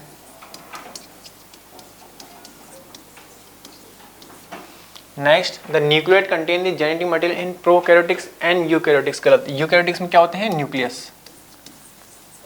तो ये आपका क्या हो जाएगा, गलत ये भी। Fourth, prokaryotic flagellum is composed of flagellin. Flagellin क्या है, protein. While eukaryotic flagellum is composed of tubulin. Tubulin क्या है, प्रोटीन, बिल्कुल सही है ये भी। Identify which among these are false. तो ये सही है आपका, ये गलत है, ये सही है, और ये वाला पोर्शन क्या है, गलत। तो आंसर क्या आएगा, फर्स्ट और थर्ड। आंसर क्या आएगा आपका, फोर्थ। ठीक है, नेक्स्ट क्वेश्चन में चलते हैं। पाइनस, इस वाले क्वेश्चन में आपको क्या ध्यान रखना है कि सेल मेम्ब्रेन आपकी इस तरीके से होती है नॉर्मल टेम्परेचर पे। अगर आप कोल्ड एरिया में जाओगे तो यही सेल मेम्ब्रेन आपकी रिजिड हो जाएगी इस तरीके से, और हॉट पे जाओगे तो इस तरीके से फ्लेक्सिबल हो जाएगी। Too much gap, too much gap का मतलब क्या है, कोई भी चीज़ इन एंड आउट ईजिली हो सकती है। रिजिड का मतलब सेल सर्वाइव ना कर पाए। तो आपको सेल मेम्ब्रेन बिल्कुल इस तरीके से रखनी है। तो मैं डायग्राम ड्रॉ कर देता हूँ। कोल्ड वाले एरिया में लेके जाओगे तो कैसी हो जाएगी, बहुत ज़्यादा रिजिड इस तरीके से। हॉट वाले एरिया में लेके जाओगे तो किस तरीके से हो जाएगी, फ्लेक्सिबल ज़्यादा। तो इसने कौन सा वाला टेम्परेचर मेंशन करा है, लो टेम्परेचर। लो टेम्परेचर का मतलब कोल्ड वाला एरिया। तो प्लांट कैसे, पाइनस एक प्लांट है, तो वो बोल रहा है कि उसका cell such freezing condition due to the presence of, किसकी वजह से प्लांट इतने कोल्ड टेम्परेचर यहाँ पे सर्वाइव कर पाता है, इस वाले एरिया में सर्वाइव। तो अगर आपको सेल मेम्ब्रेन का डायग्राम याद हो तो उसमें एक हेड होता है और दो क्या होते हैं, टेल। ये वाली टेल क्या होती है, अनसैचुरेटेड, ये वाली क्या होती है, सैचुरेटेड। ये अनसैचुरेटेड हेल्प करती है कोल्ड वाले टेम्परेचर में, प्रिवेंट करती है कि वो इस तरीके से रिजिड ना रहे, वो ऐसी की ऐसी रहे। और सैचुरेटेड वाली मदद करती है हॉट में कि वो इस तरीके से ना बने, वो इस तरीके से आ जाए। तो आंसर आपका आना चाहिए अनसैचुरेटेड पॉली। तो आंसर क्या जाएगा आपका fourth, help in cold, prevent to get more rigid. इस तरीके से रिजिड नहीं बनाएगी, वो इस तरीके से नॉर्मल रखेगी आपको। ठीक है, तो आंसर क्या आ जाएगा, फोर्थ। नेक्स्ट चलते हैं, during aerobic respiration. Aerobic word का मतलब क्या है, जहाँ पे यूज ऑफ ऑक्सीजन, और ऑर्गेनल कौन सा यूज होगा, माइटोकॉन्ड्रिया। Oxygen, mitochondria. रेस्पिरेशन में क्या रिलीज होगी, आपकी एनर्जी। आपको ये चीज ध्यान रखनी है, जो रेस्पिरेशन है वो एक स्टेप वाइज प्रोसेस है। स्टेप वाइज का मतलब है कि सिंगल स्टेप में एनर्जी रिलीज नहीं होगी, काफ़ी मतलब 1 2 3 4 5 6 इस तरीके से थोड़ी थोड़ी एनर्जी रिलीज होती रहेगी, और यही एनर्जी आपकी बॉडी स्टोर कर लेती है। अगर एक साथ रिलीज हो, शायद यही क्वेश्चन है, energy release in step wise manner, इसी वजह से एटीपी की फॉर्म में इसको स्टोर करते हैं with the help of energy. What will happen if the energy is release at a single step. अगर एक साथ एनर्जी रिलीज हो तो वो आपकी एनर्जी लॉस कर देगा इन दी फॉर्म ऑफ हीट, और शायद सेल क्या हो जाए, डाई। तो एक और ऑप्शन चेक करते हैं, इनकम्प्लीट ऑक्सीडेशन ऑफ ग्लूकोज। नहीं, अगर वो सिंगल स्टेप में होता है इनकम्प्लीट तो नहीं होगा वो। All the amount of energy can be utilise by the cell as more ATP molecules are produce. Possible नहीं है कि मान लो आपके सामने 4 रोटी हैं, आपको 2 खानी है, तो आप 4 थोड़ा खा लोगे, तो एटीपी तो उतनी ही यूज करेगा जितनी उसकी रिक्वायर होगी। तो ये भी गलत हो जाएगा। All the amount of energy can be utilise, सारी तो यूटिलाइज वो नहीं कर सकता। Maximum amount of this release energy is wasted in the form of heat. हाँ, और सेल क्या हो सकता है, die. Fourth option, cell will follow energy, ये भी गलत। तो आंसर क्या आ जाएगा आपका, थर्ड। डाइकॉट, वर्ड अंडरलाइन करो, डाइकॉट। इसमें क्या होता है, ओपन वस्कुलर बंडल। क्वेश्चन पढ़ते हैं, possess tap root system which has primary root. Primary root मतलब ये वाला पोर्शन इस तरीके से, एंड मैनी लेटरल रूट्स, इस तरीके से जो ब्रांच निकलती है ना, उसको बोलते हैं लेटरल रूट्स। Lateral roots. अब तुम कंफ्यूज मत हो ना रूट हेयर से, रूट हेयर अलग चीज होती है इस तरीके से। ये इंक्रीज सरफेस एरिया करने की लिए निकलते हैं, और ये कहाँ से ओरिजिनेट होते हैं, एपिडर्मिस से। Which of the following exhibit magistrate responsive production of lateral root. Lateral roots कौन प्रोड्यूस करता है, तो आपको याद रखना है इसको कौन प्रोड्यूस करता है, पेरीसाइकिल। पेरीसाइकिल का 3 फंक्शन होता है, पहला लेटरल रूट्स, दूसरा क्या बनाएगा, कॉर्क कैम्बियम बनाएगा, plus part of vascular bundle बनाएगा वो। तो आंसर क्या आ जाएगा आपका, pericycle. Which of the following statement is incorrect. सबसे पहले तो ये चेक करना है कि इनकरेक्ट पूछे करेक्ट पूछे। प्लाज्मा मेम्ब्रेन फ्लेक्सिबल, बिल्कुल सही बात है। We can observe the structure plasma membrane only through electron microscope, बिल्कुल सही बात है, एनसीईआरटी में गिवन भी है। Absorption of water by plant roots, देखो वाटर वर्ड आ गया, रूट आ गया, तो रूट की वो किसकी बात कर रहा होगा, सेल, सेल की इसको अपन क्या कहते हैं, सेल मेम्ब्रेन। अगर वाटर इस तरीके से एब्जॉर्ब होगा तो इसी प्रोसेस को अपन क्या बोलेंगे, ऑस्मोसिस। डिफ्यूजन गलत वर्ड हो जाएगा, यहाँ पे क्या आएगा, ऑस्मोसिस। फोर देख लें, diffusion is important exchange of gas and water. हाँ, अगर वाटर विदाउट मेम्ब्रेन हो रहा है तो उसको डिफ्यूजन बोलेंगे, अगर सेल मेम्ब्रेन यूज हो रही है तो उसके लिए वर्ड क्या आ जाएगा, ऑस्मोसिस। तो इनकरेक्ट पूछा था ना, तो ये इनकरेक्ट हो जाएगा। तो आंसर क्या आ जाएगा आपका, ये पोर्शन क्या हो जाएगा, करेक्ट। तो next question, which of the following statement is incorrect. Areolar connective tissue is found between skin and muscle. Heart and muscles are cylindrical, branched and uninucleated. Sometimes a portion of the columnar epithelium tissue infold inward and multicellular gland is formed. The esophagus and lining of mouth are covered by squamous. ये तो सही है। Squamous के example क्या दे रखे हैं NCERT ने, esophagus दे रखा है, lining of mouth, ये भी सही है। Sometimes a portion of columnar, ये वर्ड गलत है, यहाँ पे columnar नहीं आएगा, यहाँ पे क्या आएगा, cuboidal। एनसीईआरटी में चेक करना cuboidal की मॉडिफिकेशन क्या दे रखी है कि वो इस तरीके से ग्लैंड है तो अंदर की साइड फोल्ड हो जाएगा इस तरीके से, और क्या बना लेगा, मल्टीसेलर ग्लैंड इज फॉर्म। कॉलिमना नहीं आएगा, क्यूबोइडल वर्ड आएगा, तो यही आंसर आएगा अपना। हार्ट मसल सेल्स है, सिलेंड्रिकल सही है, ब्रांच भी सही है, यूनि भी सही है। Aerial connective tissue is found skin, muscles और नर्व आ जाएगा आपका, बोन मैरो आ जाएगा, ठीक है।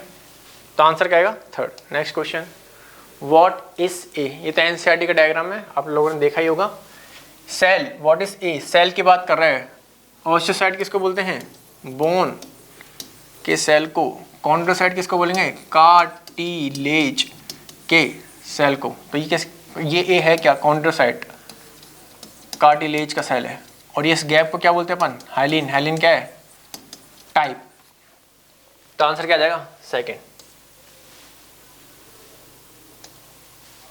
Cell of meristematic tissue have, small होगा, न्यूक्लियस होगा, साइटोप्लाज्म डेंस होगा, एक्टिवली डिवाइड करेगा, नो वैक्यूल।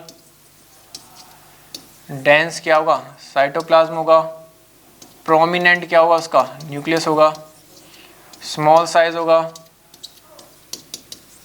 ठीक है। चेक करते हैं, डेंस साइटोप्लाज्म बिल्कुल सही है। नो इंटरसेलुलर स्पेस, हाँ, अगर वो कंटिन्यूसली डिवाइड करके कोई भी स्पेस नहीं होगी उसके बीच में, बी भी सही है। थिक नहीं, अगर वो डिवाइड कर रहा है तो उसकी सेल वॉल सिर्फ थिन होगी, थिक नहीं होगी, तो ये गलत हो जाएगा। आपको यहाँ पे वर्ड क्या आना चाहिए था, थिन। है वैक्यूल नहीं, नो वैक्यूल। तो आंसर क्या आएगा, ए और बी, ठीक है। नेक्स्ट क्वेश्चन, असर्शन और reason. Plant cell have large, very large vacuole. Plant cell draw करते हैं, ये क्या है, वैक्यूल। और वैक्यूल लार्ज क्यों है, क्योंकि इसके अंदर क्या होगा, cell sap. Sap word use करते हैं वाटर प्लस मिनरल्स के लिए। तो असर्शन, प्लांट सेल है वेरी लार्ज वैक्यूल, ठीक है, सही बात है। रीजन क्यों, क्योंकि फुल ऑफ सेल सैप। तो आंसर क्या आ जाएगा, both A and, A B C, और इसका रीजन भी क्या है, सेक, ठीक है। Assertion, the inner lining of intestine. Intestine, intestine किसका, एपिथेलियम का एग्जाम्पल है। कॉलमनार की ट्रिक से आप याद कर सकते हो उसको, इजरो, बेस्ट फ्रेंड, जी। आई से क्या आ गया, इंटेस्टाइन। एस से क्या आएगा, स्टमक। आर से क्या आएगा, रेस्पिरेटरी ट्रैक्ट। ओ से क्या आएगा, ईसोफेगस। बी से क्या आएगा, बाइल डक्ट। एफ से क्या आएगा, फैलोपियन ट्यूब। और जी से क्या आएगा, गॉल ब्लैडर। हालांकि फैलोपियन ट्यूब और ईसोफेगस नहीं, सॉरी, ओविडक्ट आएगा ये। फैलोपियन ट्यूब और ओविडक्ट क्या है, सेम। तो इंटेस्टाइन किसका एग्जांपल है, कॉलमनार। कॉलमनार को ड्रॉ कर लो, बड़े होते हैं इस तरीके से, पिलर लाइक, और इनका न्यूक्लियस ही कहाँ पे होता है, बॉटम पे। अगर इंटेस्टाइन में प्रेजेंट है तो वो हेल्प इन दी एब्जॉर्प्शन, ठीक है। Absorption, the inner lining of intestine has tall मतलब पिलर लाइक, बिल्कुल सही है। कॉलमनर एपिथेलियम का एग्जांपल, ठीक है। फैसिलिटेट एब्जॉर्प्शन एंड सिक्रेशन, तो दोनों सही हैं, तो आंसर क्या आ जाएगा, first. Next, grafting is possible among dicot. देखो डाइकॉट और मोनोकॉट में एक डिफरेंस ध्यान रखो, डाइकॉट और ये क्या है, मोनोकॉट। डाइकॉट में जो वस्कुलर बंडल होता है वो इस तरीके से होता है, यहाँ फ्लोएम होगा, यहाँ जाइलम होगा और यहाँ पे क्या होगा, कैम्बियम।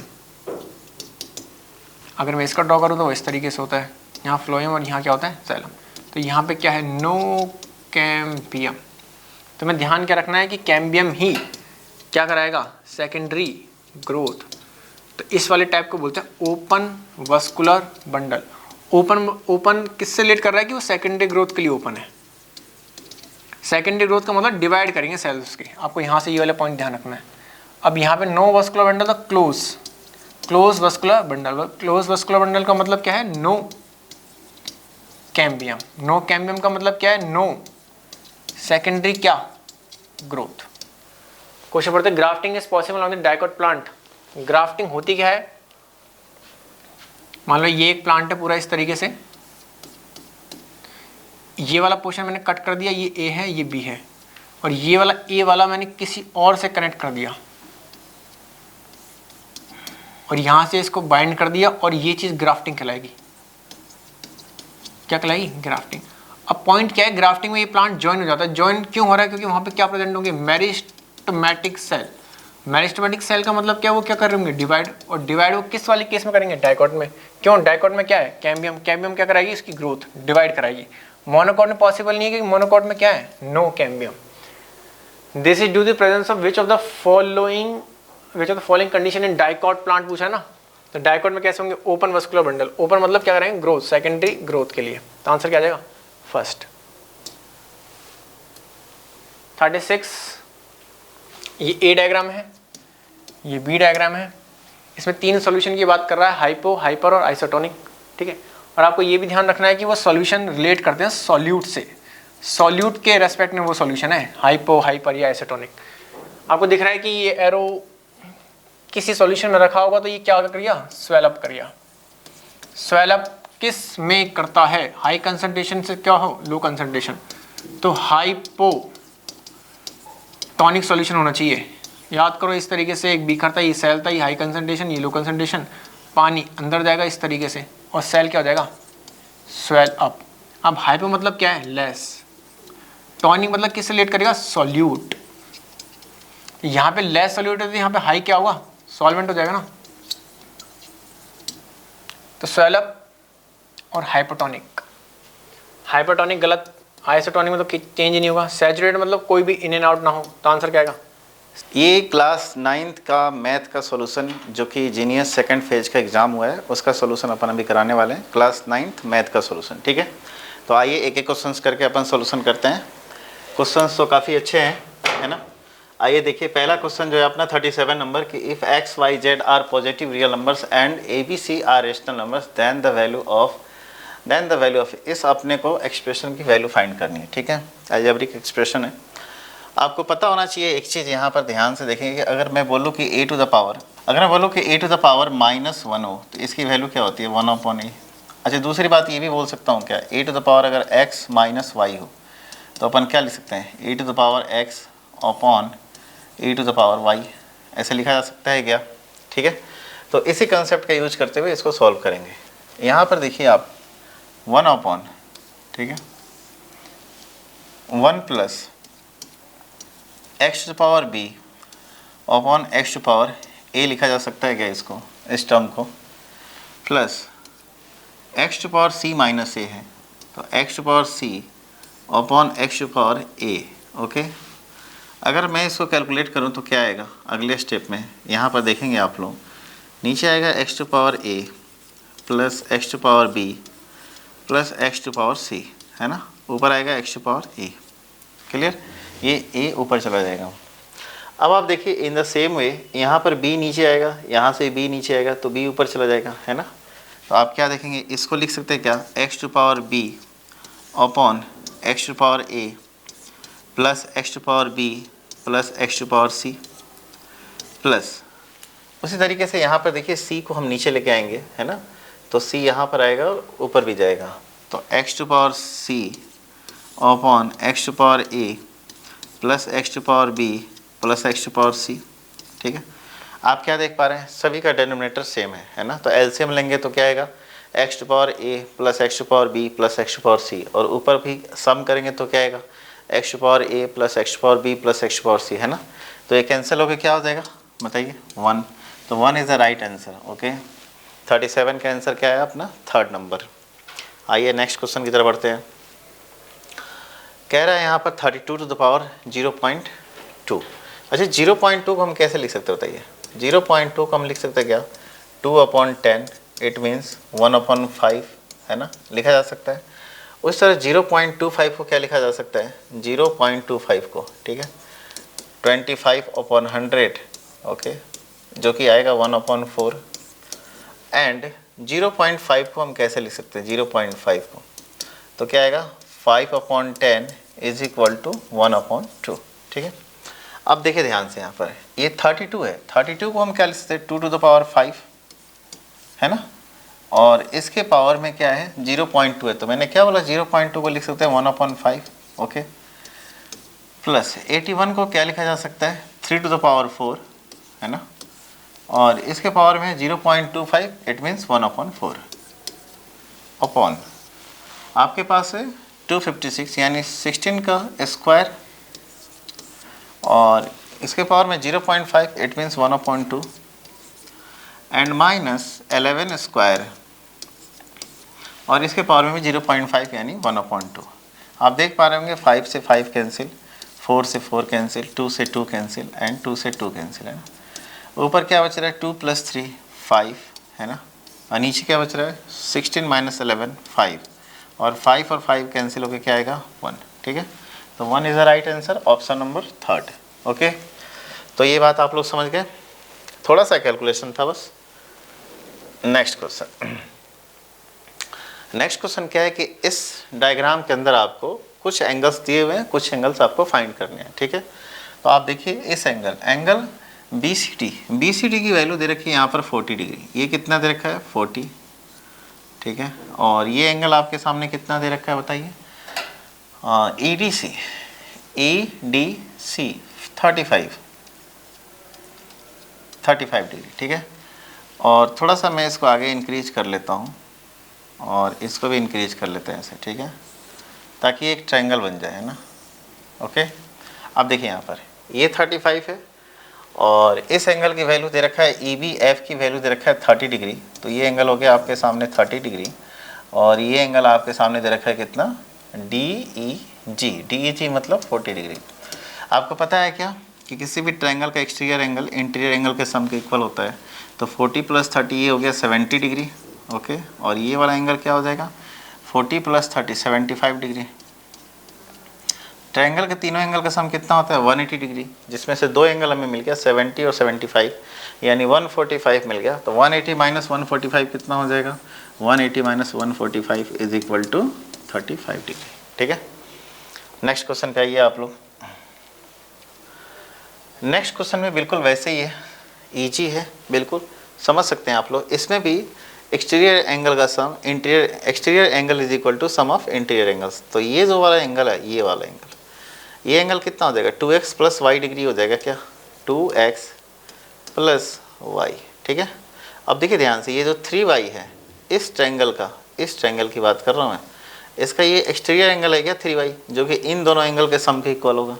यानी बोल सकते हैं हम यहाँ पर कि 2x + y + x is equal to 3y। x को एक तरफ लेके आइए, यानी कि 3x is equal to 2y। आपको y की वैल्यू चाहिए in terms of x, that imply हम कह सकते हैं क्या y इज इक्वल टू कितना हो जाएगा बेटा 3/2x, y is equal to 3/2x, तो 1 is the right answer. Next question आपके लिए यहाँ पर देखिए, बहुत ही अच्छा क्वेश्चन है ये। इसमें बच्चे कंफ्यूज हो गए होंगे थोड़ा सा, उनको ऐसा दिख रहा होगा कि ये राइट एंगल है, बट इसमें गिवन नहीं है। जो चीज़ गिवन होता है हम उसी पे बात करते हैं, दिखने से नहीं होता है मैथ्स के अंदर। जो चीज़ गिवन होता है, जो लिखा हुआ है, उसी पे हम बात करते हैं, ठीक है। यहाँ पे कह रहा है कि BC पैरेलल टू EF, अगर ये दोनों लाइन पैरेलल हैं, ये दोनों लाइन पैरेलल हैं, तो क्या क्या पॉसिबिलिटीज हो सकती हैं। This angle will be equal to this angle, है ना, ठीक है। ये दोनों लाइन क्या हो जाएंगे, ये दोनों एंगल इक्वल हो जाएंगे अल्टरनेट एंगल से। एंड आपसे ये भी बोला है कि BC is equal to EF, और BC EF के इक्वल भी है, मतलब ये लाइन इस लाइन के इक्वल है, ठीक है, okay. And DF is equal to AC, अब देखिए डी से लेकर एफ की वैल्यू ए से लेकर सी की वैल्यू के इक्वल है। सोचो यहाँ से अगर मैं मान लेता हूँ इसको 3 पार्ट में डिवाइड कर देता हूँ, इसको x मान लेते हैं, इसको अपन क्या मान लेते हैं a, और इसको मान लेते हैं b। तो बोल रहा है कि डी एफ ए सी के इक्वल है। ठीक है, तो देखो दोनों में ये जो कॉमन है क्या a, यानी कि आप देखो ये वाला पार्ट दोनों में कॉमन है क्या, तो बोल सकते हैं this will be equal to this. ठीक है, तो आप एक चीज़ ध्यान से देखिए, इन दोनों ट्रायंगल में, ट्रायंगल डी ई एफ और ट्रायंगल बी सी ए में, ठीक है, यहाँ पे क्या कह रहा है कि अगर ये दोनों ट्रायंगल कन्ग्रुएंट हैं तो क्या प्रॉपर्टीज हो सकती है। तो दोनों में एक साइड कॉमन दे रखा है, मतलब इक्वल दे रखा है, दूसरे साइड भी इक्वल दे रखे हैं, और अल्टरनेट एंगल से ये दोनों एंगल क्या हो गए, इक्वल हो गए। हमें ये पता नहीं है कि 90 डिग्री है, अगर ये 90 डिग्री दिया रहता है तो ऑल ऑफ दिस आंसर हो जाता अपना, बट हमें क्या मिल रहा है, साइड एंगल और साइड। इसी तरीके यहाँ से साइड एंगल और ये साइड, तो साइड एंगल साइड से ये दोनों ट्रायंगल क्या हो जाएंगे, कन्ग्रुएंट हो जाएंगे। इसका ध्यान रखना आप लोग। यहाँ पर ये देखने से नहीं हो रहा है कि परपेंडिकुलर एक दूसरे पे, तो राइट हैंड साइड भी हो जाएगा, और फिर आप पाइथागोरस थ्योरम लगा के एसएस भी यूज़ कर लेते, बट ऐसा नहीं है। यहाँ पर ये दिया रहता है तब कि ये राइट एंगल है तो बात होती है अपनी। ठीक है, तो ऐसा गिवन नहीं है, तो side angle side is the right answer. Next question है, बहुत ही प्यारा क्वेश्चन है, थोड़ा सा समझिए इसको, है ना। यहाँ पे कह रहा है कि in the given figure X is a point in the interior of a square ABCD. ठीक है, थोड़ा सा इसको मैं बड़ा डायग्राम के साथ सॉल्व करना चाहूँगा, तो आपके लिए भी इजी रहेगा समझाने में। ठीक है,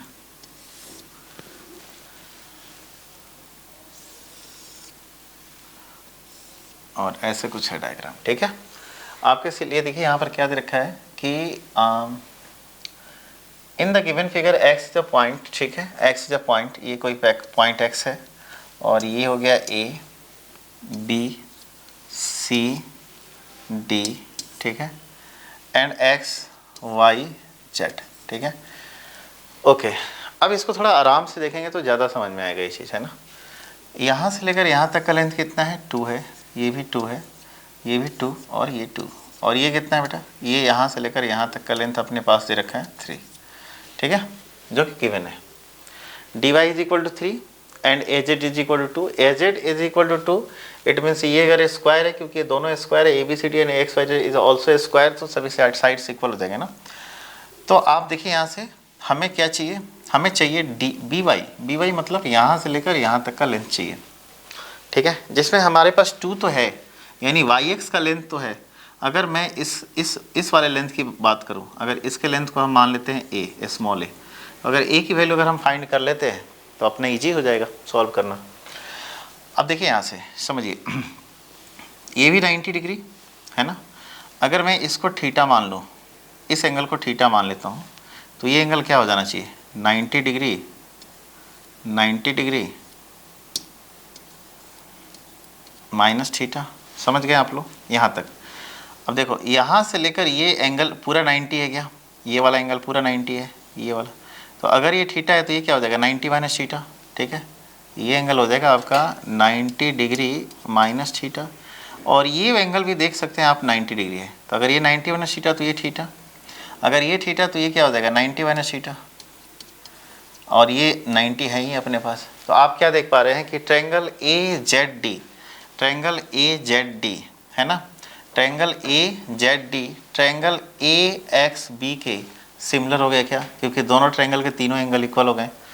तो आप देखिए इसमें कि इस वाले ट्रायंगल में 90 डिग्री माइनस थीटा के सामने कितना है, 2 लेंथ है, तो यहाँ भी देखिए कि 90 माइनस थीटा के सामने क्या है, 2 है। इट मीन्स इस वाले ट्रायंगल में थीटा के सामने 5 है, तो यहाँ भी थीटा के सामने 5 होना चाहिए, यानी a इज इक्वल टू 5 हो जाना चाहिए। तो 5 + 2 क्या हो गया अपने पास, B Y is equal to B X plus X Y. तो बी एक्स की वैल्यू हमने 5 निकाल ली और एक्स वाई की वैल्यू 2 गिवन ही है, तो 5 + 2 क्या है, 7। तो 7 is the right answer. Okay, बहुत ईजी क्वेश्चन था, बट थोड़ा सा आप इसमें एंगल, यहाँ के एंगल को समझ जाते तो ये क्वेश्चन आपके लिए ईजी था, बिल्कुल ईजी। ठीक है,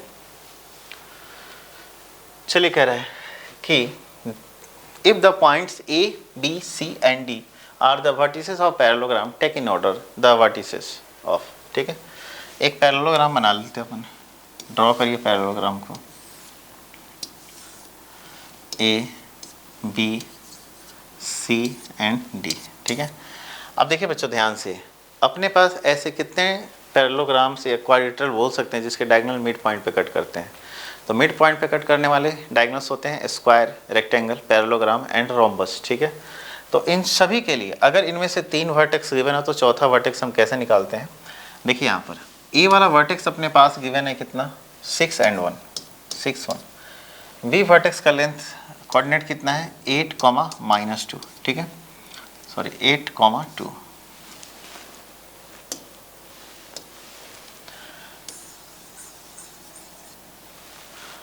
eight 2, B 8, 2, C 9, 4, 9, 4 and D point क्या है अपने पास, डी का कोऑर्डिनेट P, 3, ठीक है। अब देखिए यहाँ से समझिए, अगर मुझे डी का कोऑर्डिनेट निकालना है तो मैं ए और सी के कोऑर्डिनेट को ऐड करूँगा, सामने वाले बी के कोऑर्डिनेट को माइनस करूँगा।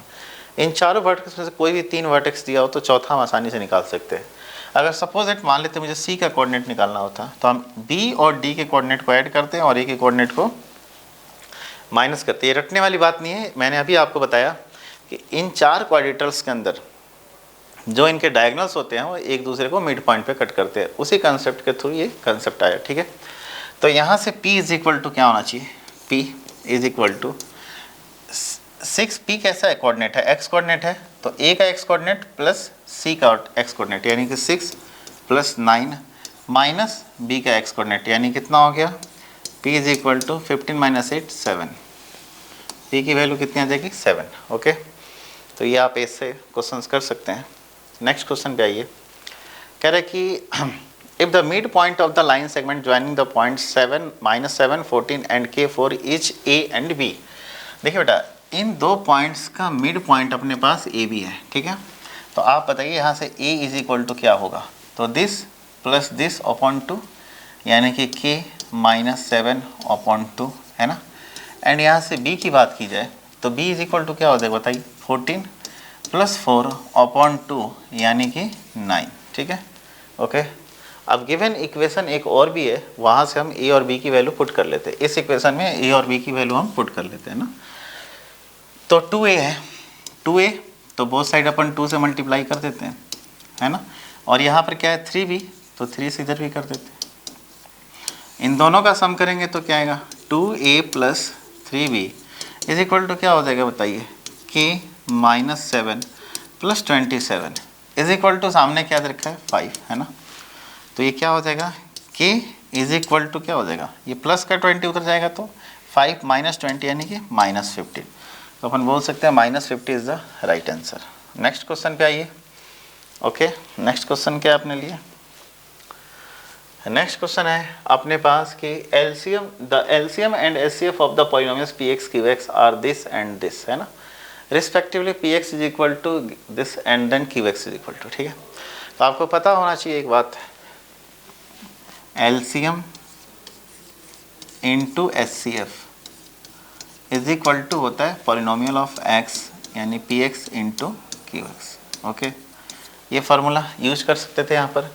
तो अपने पास क्या है, अपने पास px की वैल्यू दे रखा है, एलसीएम एचसीएफ दे रखा है दिस 2x + 3, तो 2x + 3, okay, HCF into LCM क्या दे रखा है, दिस 2x + 3 है ना, into x + 5 into x - 4 into x - 2 into x + 1, okay.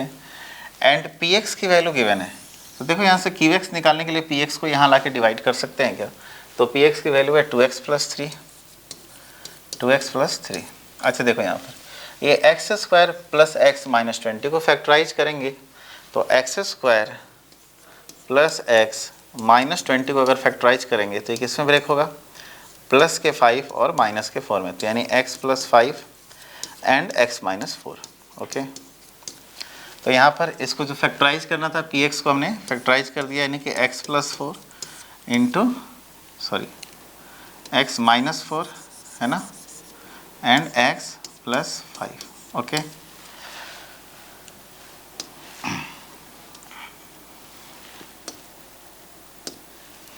X minus 4 into x plus 5, ठीक है। तो देखिए एक्स प्लस 5 से एक्स प्लस 5, एक्स माइनस 4 से x minus 4 and 2x plus 3 से 2x प्लस 3, ठीक है। अब आपने पास Q X is equal to क्या आया, जो कि सामने किसके है, क्यू एक्स के इक्वल है ना। तो Q X is equal to आया 2x प्लस 3, 2x प्लस 3 तीनों में कॉमन है ना। फिर क्या है x minus 2 and x plus 1। जब हम इन दोनों को मल्टीप्लाई करेंगे तो क्या आएगा बताइए, x square minus x minus 2, x square minus x minus 2, ठीक है। तो करेक्ट ऑप्शन इज 2। ओके, आइए नेक्स्ट क्वेश्चन की तरफ बढ़ते हैं अपन। नेक्स्ट क्वेश्चन क्या है आपके सामने, m and n are the zeros of the ax square minus 5x plus c.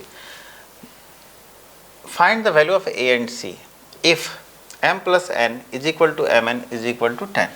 ये आपके पास एक इक्वेशन गिवन है कि m plus n भी 10 है और mn भी 10 है ना। ओके, और m and n are zeros. तो आपको पता है अल्फा प्लस बीटा यानी कि सम ऑफ रूट्स, यानी कि m plus n is equal to क्या होना चाहिए बताइए, माइनस बी अपॉन ए, यानी कि 5 अपॉन ए, है ना। और m प्लस n की वैल्यू क्या दे रखी है, 10 दे रखी है। तो 10 यहाँ से a को इधर लाइए, 10 को इधर लाइए, तो a इज इक्वल टू क्या हो जाएगा 1/2।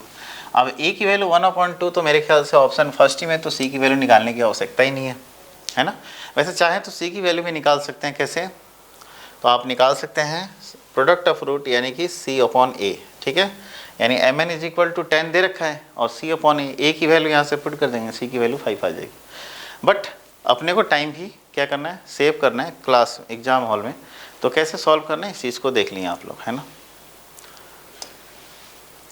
कह रहा है कि students of a class are made of a stand in a row. मतलब कुछ स्टूडेंट्स है इन अ क्लास में, अगर उन्होंने एक्स रो बनाया है और ईच रो में वाई स्टूडेंट है। लेट सपोज कि उनके पास रोज की संख्या कितनी है, रोज की संख्या x है, एंड नंबर ऑफ स्टूडेंट्स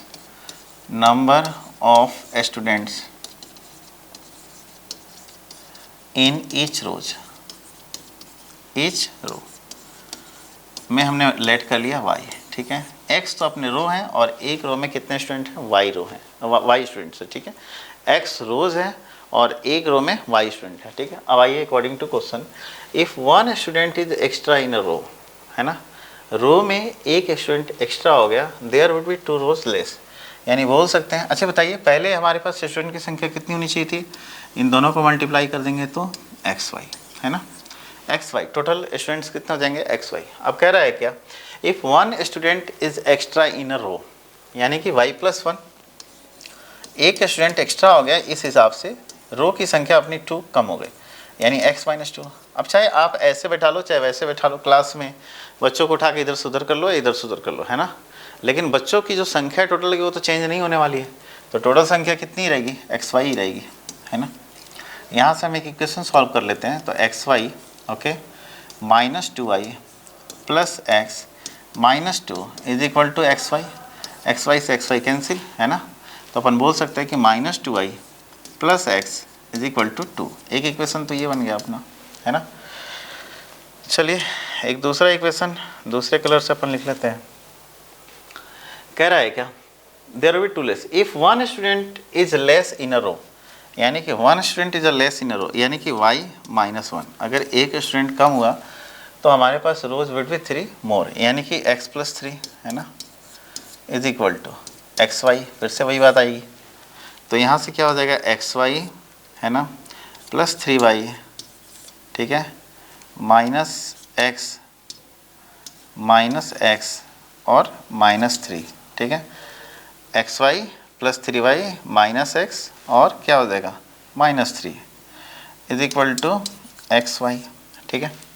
अब देखिए ध्यान से, xy से xy कैंसिल, यहाँ से क्या है अपने पास 3y minus x is equal to 3, ये इक्वेशन सेकंड हो गया। जब हम इन दोनों को सम करेंगे तो x कैंसिल हो जाएगा, 3y में से 2y जाएगा तो y है, तो y की वैल्यू यहाँ से कितनी आ गई अपनी 5। अब देखो बेटा y की वैल्यू यहाँ पे 5 रख दो आप, तो 5 2 10, 10 उधर जाके क्या हो जाएगा 2 में ऐड हो जाएगा, यानी y की वैल्यू अगर हम यहाँ रखते हैं, y की वैल्यू हम क्या रखते हैं यहाँ पर 5, तो x इज इक्वल टू कितना आ जाएगा अपने पास 12 आ जाएगा। तो नंबर ऑफ स्टूडेंट अपने पास कितने थे xy मतलब 60, number of student is 60, okay 60 student अपने पास आ गए। चलिए नेक्स्ट क्वेश्चन। एंड कह रहा है कि for what value of K do the equation 3x minus Y plus 8 0 0 and this is equal to represent coincident line. अब आपको पता है कोइंसिडेंट लाइन का कंडीशन क्या होता है। कोइंसिडेंट, अगर दो लाइन कोइंसिडेंट है तो it means coefficient of x is equal to coefficient y is equal to coefficient of constant. मतलब a1/a2 is equal to b1/b2 is equal to c1/c2। तो देखिए बेटा a1 की जगह यहाँ पर क्या है 3 है, a1 की जगह क्या है अपने पास 3 है ना, अपॉन a2 की जगह क्या है 6 इज इक्वल टू b1 की जगह क्या है -1 और c1 की जगह क्या है -k। इससे इधर चला गया 3 से 2 टाइम्स में चला गया, then k is equal to क्या आ गया अपने पास 2 and right answer is 3rd। तो प्यारे बच्चों आज हम फेज 2 का जो जीनियस एग्जाम हुआ था उसका फेज 2 का मेंटल एबिलिटी रीजनिंग का सॉल्यूशन आज हम देखेंगे। 9th क्लास का जो पेपर है। फर्स्ट क्वेश्चन देखिए, what will be the total number of triangles in the given figure.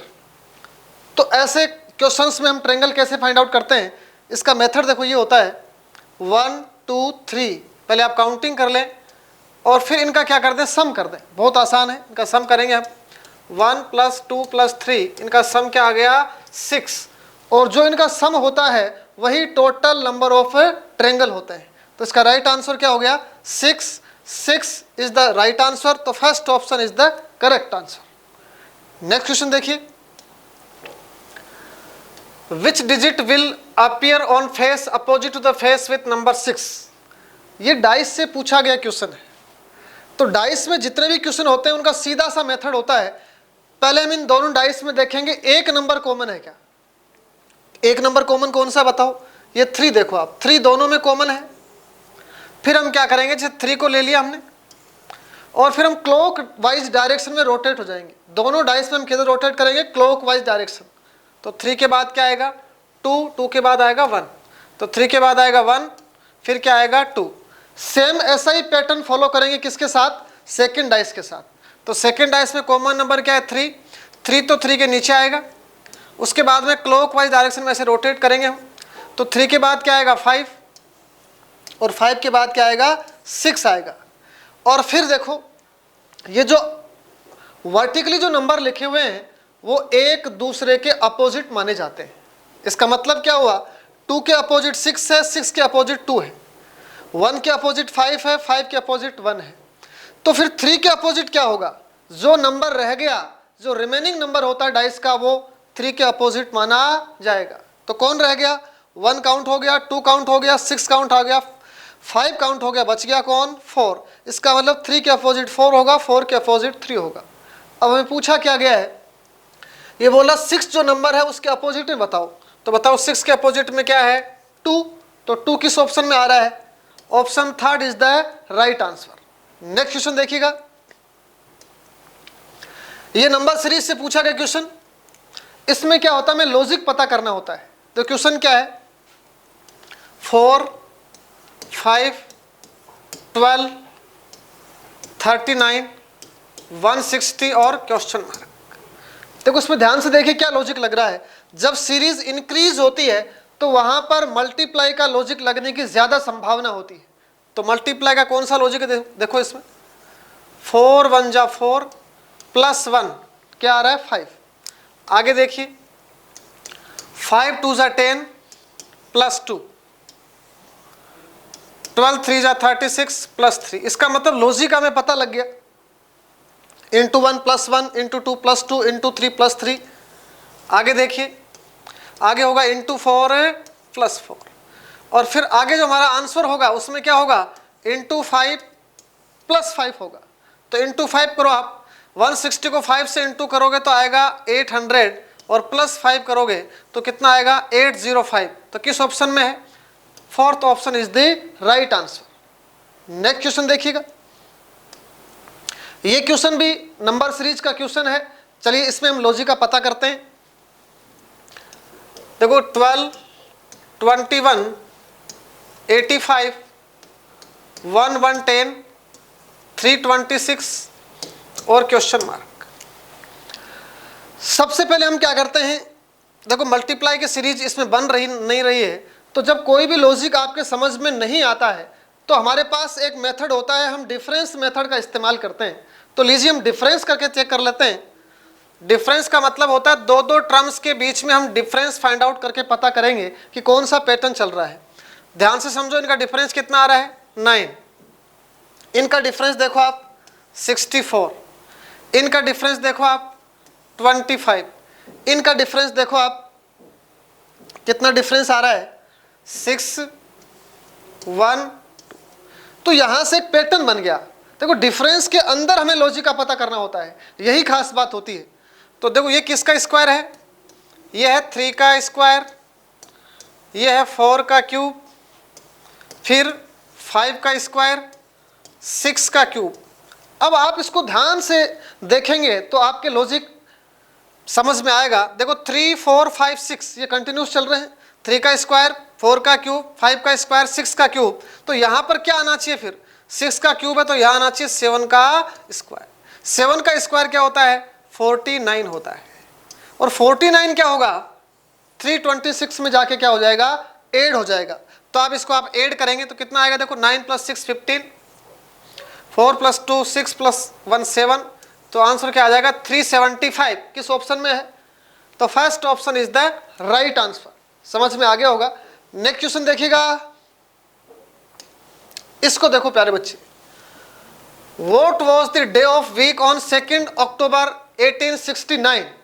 मतलब 2 अक्टूबर 1869 को आपको डे बताना है। तो ये तो कैलेंडर के ऊपर डिपेंडेंट क्वेश्चन है, इसमें तो हमें कोड वगैरह क्या होते हैं याद करने होते हैं। तो इसका सॉल्यूशन बता देता हूं। देखो इसका फॉर्मूला क्या होता है, सबसे पहले हम इसमें डे का फॉर्मूला देखो क्या होता है।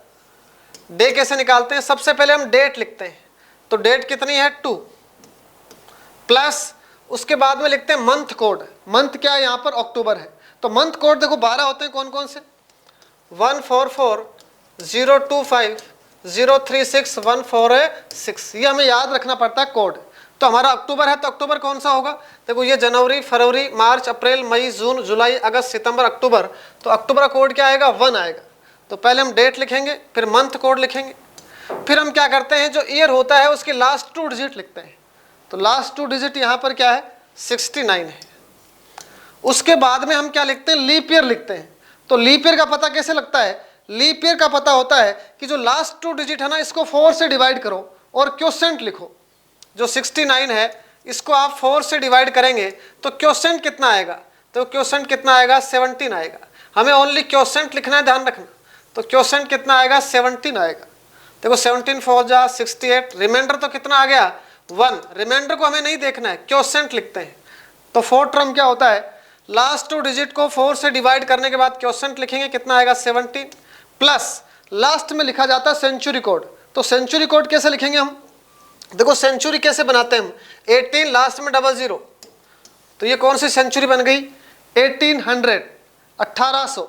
तो इस सेंचुरी का कोड लिखा जाता है। तो सेंचुरी कोड क्या होता है, देखो सेंचुरी कोड ये होते हैं 4, 0 2 4 6। ये कैसे फाइंड होते हैं, जब सेंचुरी को 400 से डिवाइड किया जाता है, अगर रिमाइंडर 300 बचता है तो हम कोड लेंगे 0, अगर रिमाइंडर 200 बचता है तो हम कोड लेंगे 2, अगर 100 बचता है तो हम कोड लेंगे 4, और अगर 0 बचता है तो हम कोड लेंगे 6। तो ये 4 सेंचुरी कोड होते हैं। तो बताओ 1800 जो 1800 है इसका कोड क्या होगा, इसको 400 800 1200 1600 200 रिमाइंडर बच रहा है, 200 का कोड क्या होता है 2 होता है। तो यहाँ पर सेंचुरी कोड आएगा 2। और फिर इस पूरे जो डाटा है इसको हम 7 से डिवाइड कर देते हैं। 7 से डिवाइड करने के बाद हम फाइनल रिमाइंडर फाइंड आउट करते हैं। देखो फाइनल रिमाइंडर कैसे फाइंड आउट करना है, पहले इसको 7, पहले इसका पर्टिकुलर रिमाइंडर निकाल लो, कितना आएगा 7 9 जा 63, तो कितना 6 7 2 जा 14 3। अब देखो इन सबको ऐड कर लो, 2 + 3 5 + 6 11 12 14। 14 को आप 7 से डिवाइड करेंगे तो फाइनल रिमाइंडर आ गया 0। और जब 0 रिमाइंडर बचता है तो ध्यान रखना वो डे कौन सा होता है, सैटरडे होता है। इसका रूल होता है अगर रिमाइंडर 1 बचता है तो हम लेते हैं संडे, रिमाइंडर 2 बचता है तो हम बोलते हैं मंडे, रिमाइंडर 3 बचता है तो ट्यूसडे। इस तरीके से आगे चलते रहेंगे हम। और लास्ट में अगर रिमाइंडर 0 आता है तो हम उसको क्या बोलते हैं, सैटरडे बोलते हैं। तो हमने इस क्वेश्चन को कैलकुलेट किया, लास्ट में जो फाइनल रिमाइंडर आया वो 0 आया है, तो 0 का क्या होता है सैटरडे, तो सैटरडे किस ऑप्शन में है, second option is the right answer. Next question देखिएगा, ये क्लॉक से रिगार्डिंग छोटा सा question, what angle is made by hour hand in 36 second. तो इस क्वेश्चन को हम कैसे करते हैं, देखो हमें पता है कि जो आवर हैंड होती है वो 1 आवर में कितना एंगल जनरेट करती है, आवर हैंड 1 आवर में सिर्फ कितना एंगल जनरेट करती है बताओ, या सीधा आप डायरेक्ट भी इसको कर सकते हैं। इसका देखो डायरेक्ट कंसेप्ट आपको पता होना चाहिए।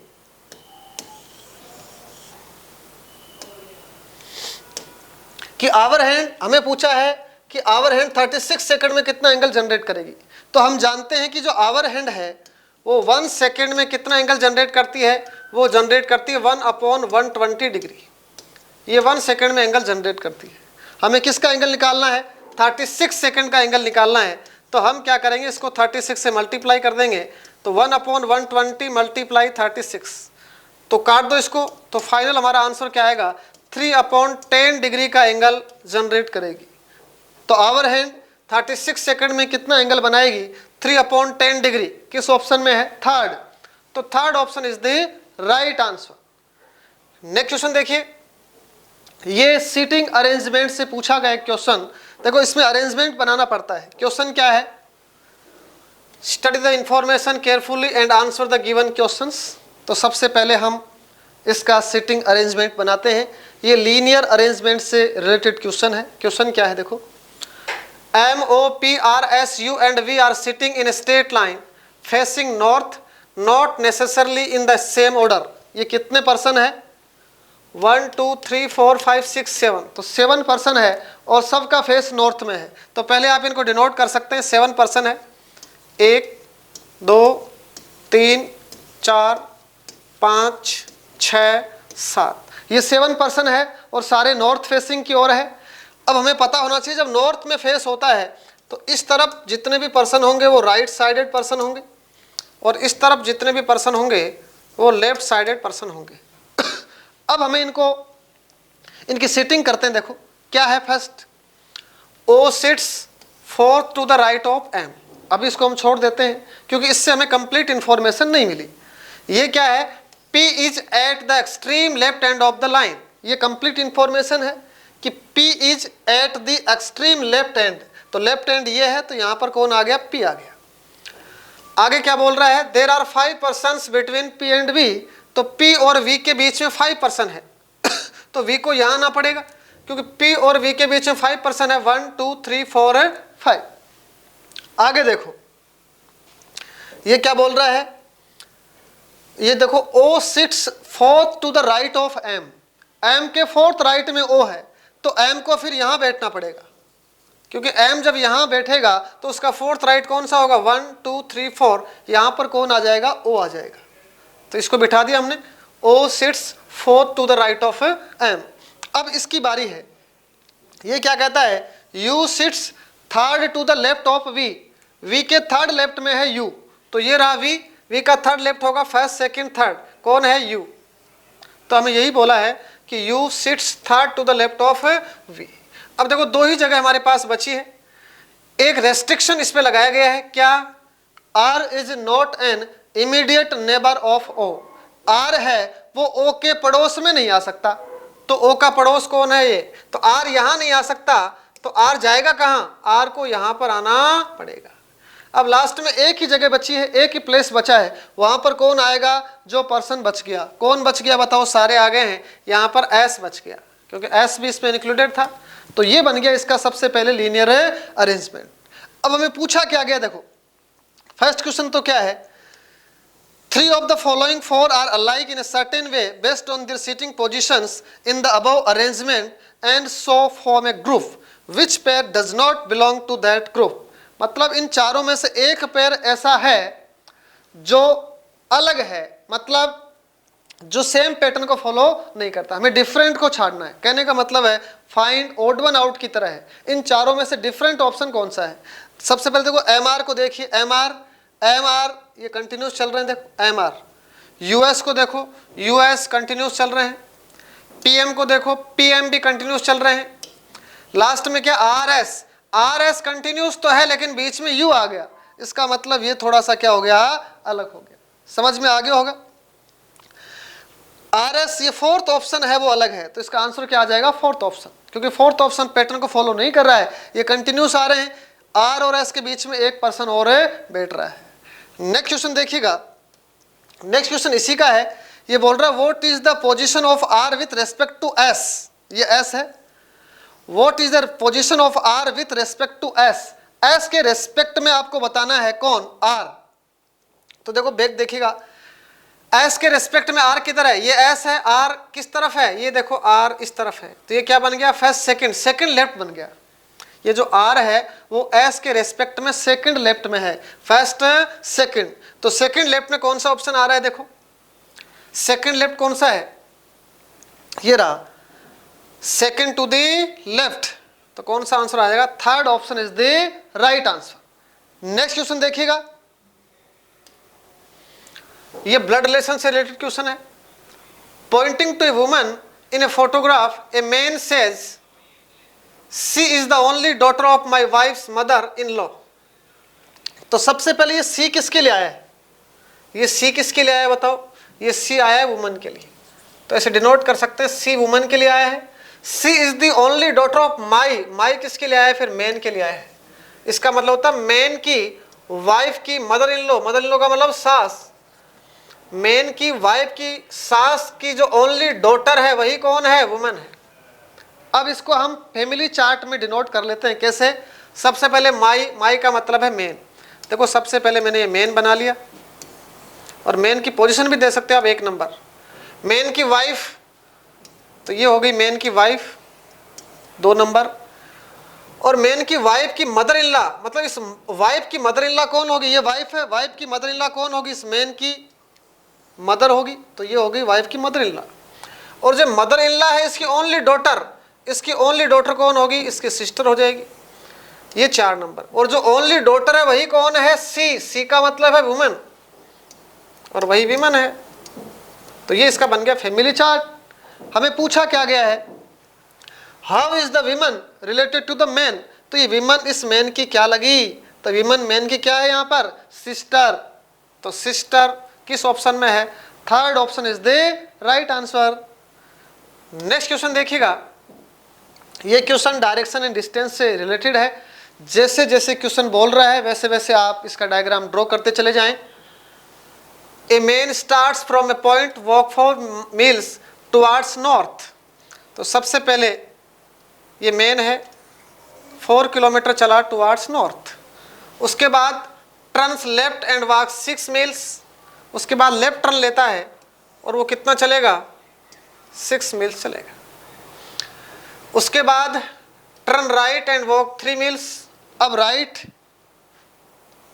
ये राइट गया और 3 मील्स, उसके बाद again turn right and walk 4 meals, तो राइट तो यही है और 4 मील्स का मतलब ये बिल्कुल इसके पैरेलल आ जाएगा, ये भी 4 है ये भी 4 है, नहीं 4 नहीं तो 6 है, तो थोड़ा सा पहले इसको हम रोक देंगे,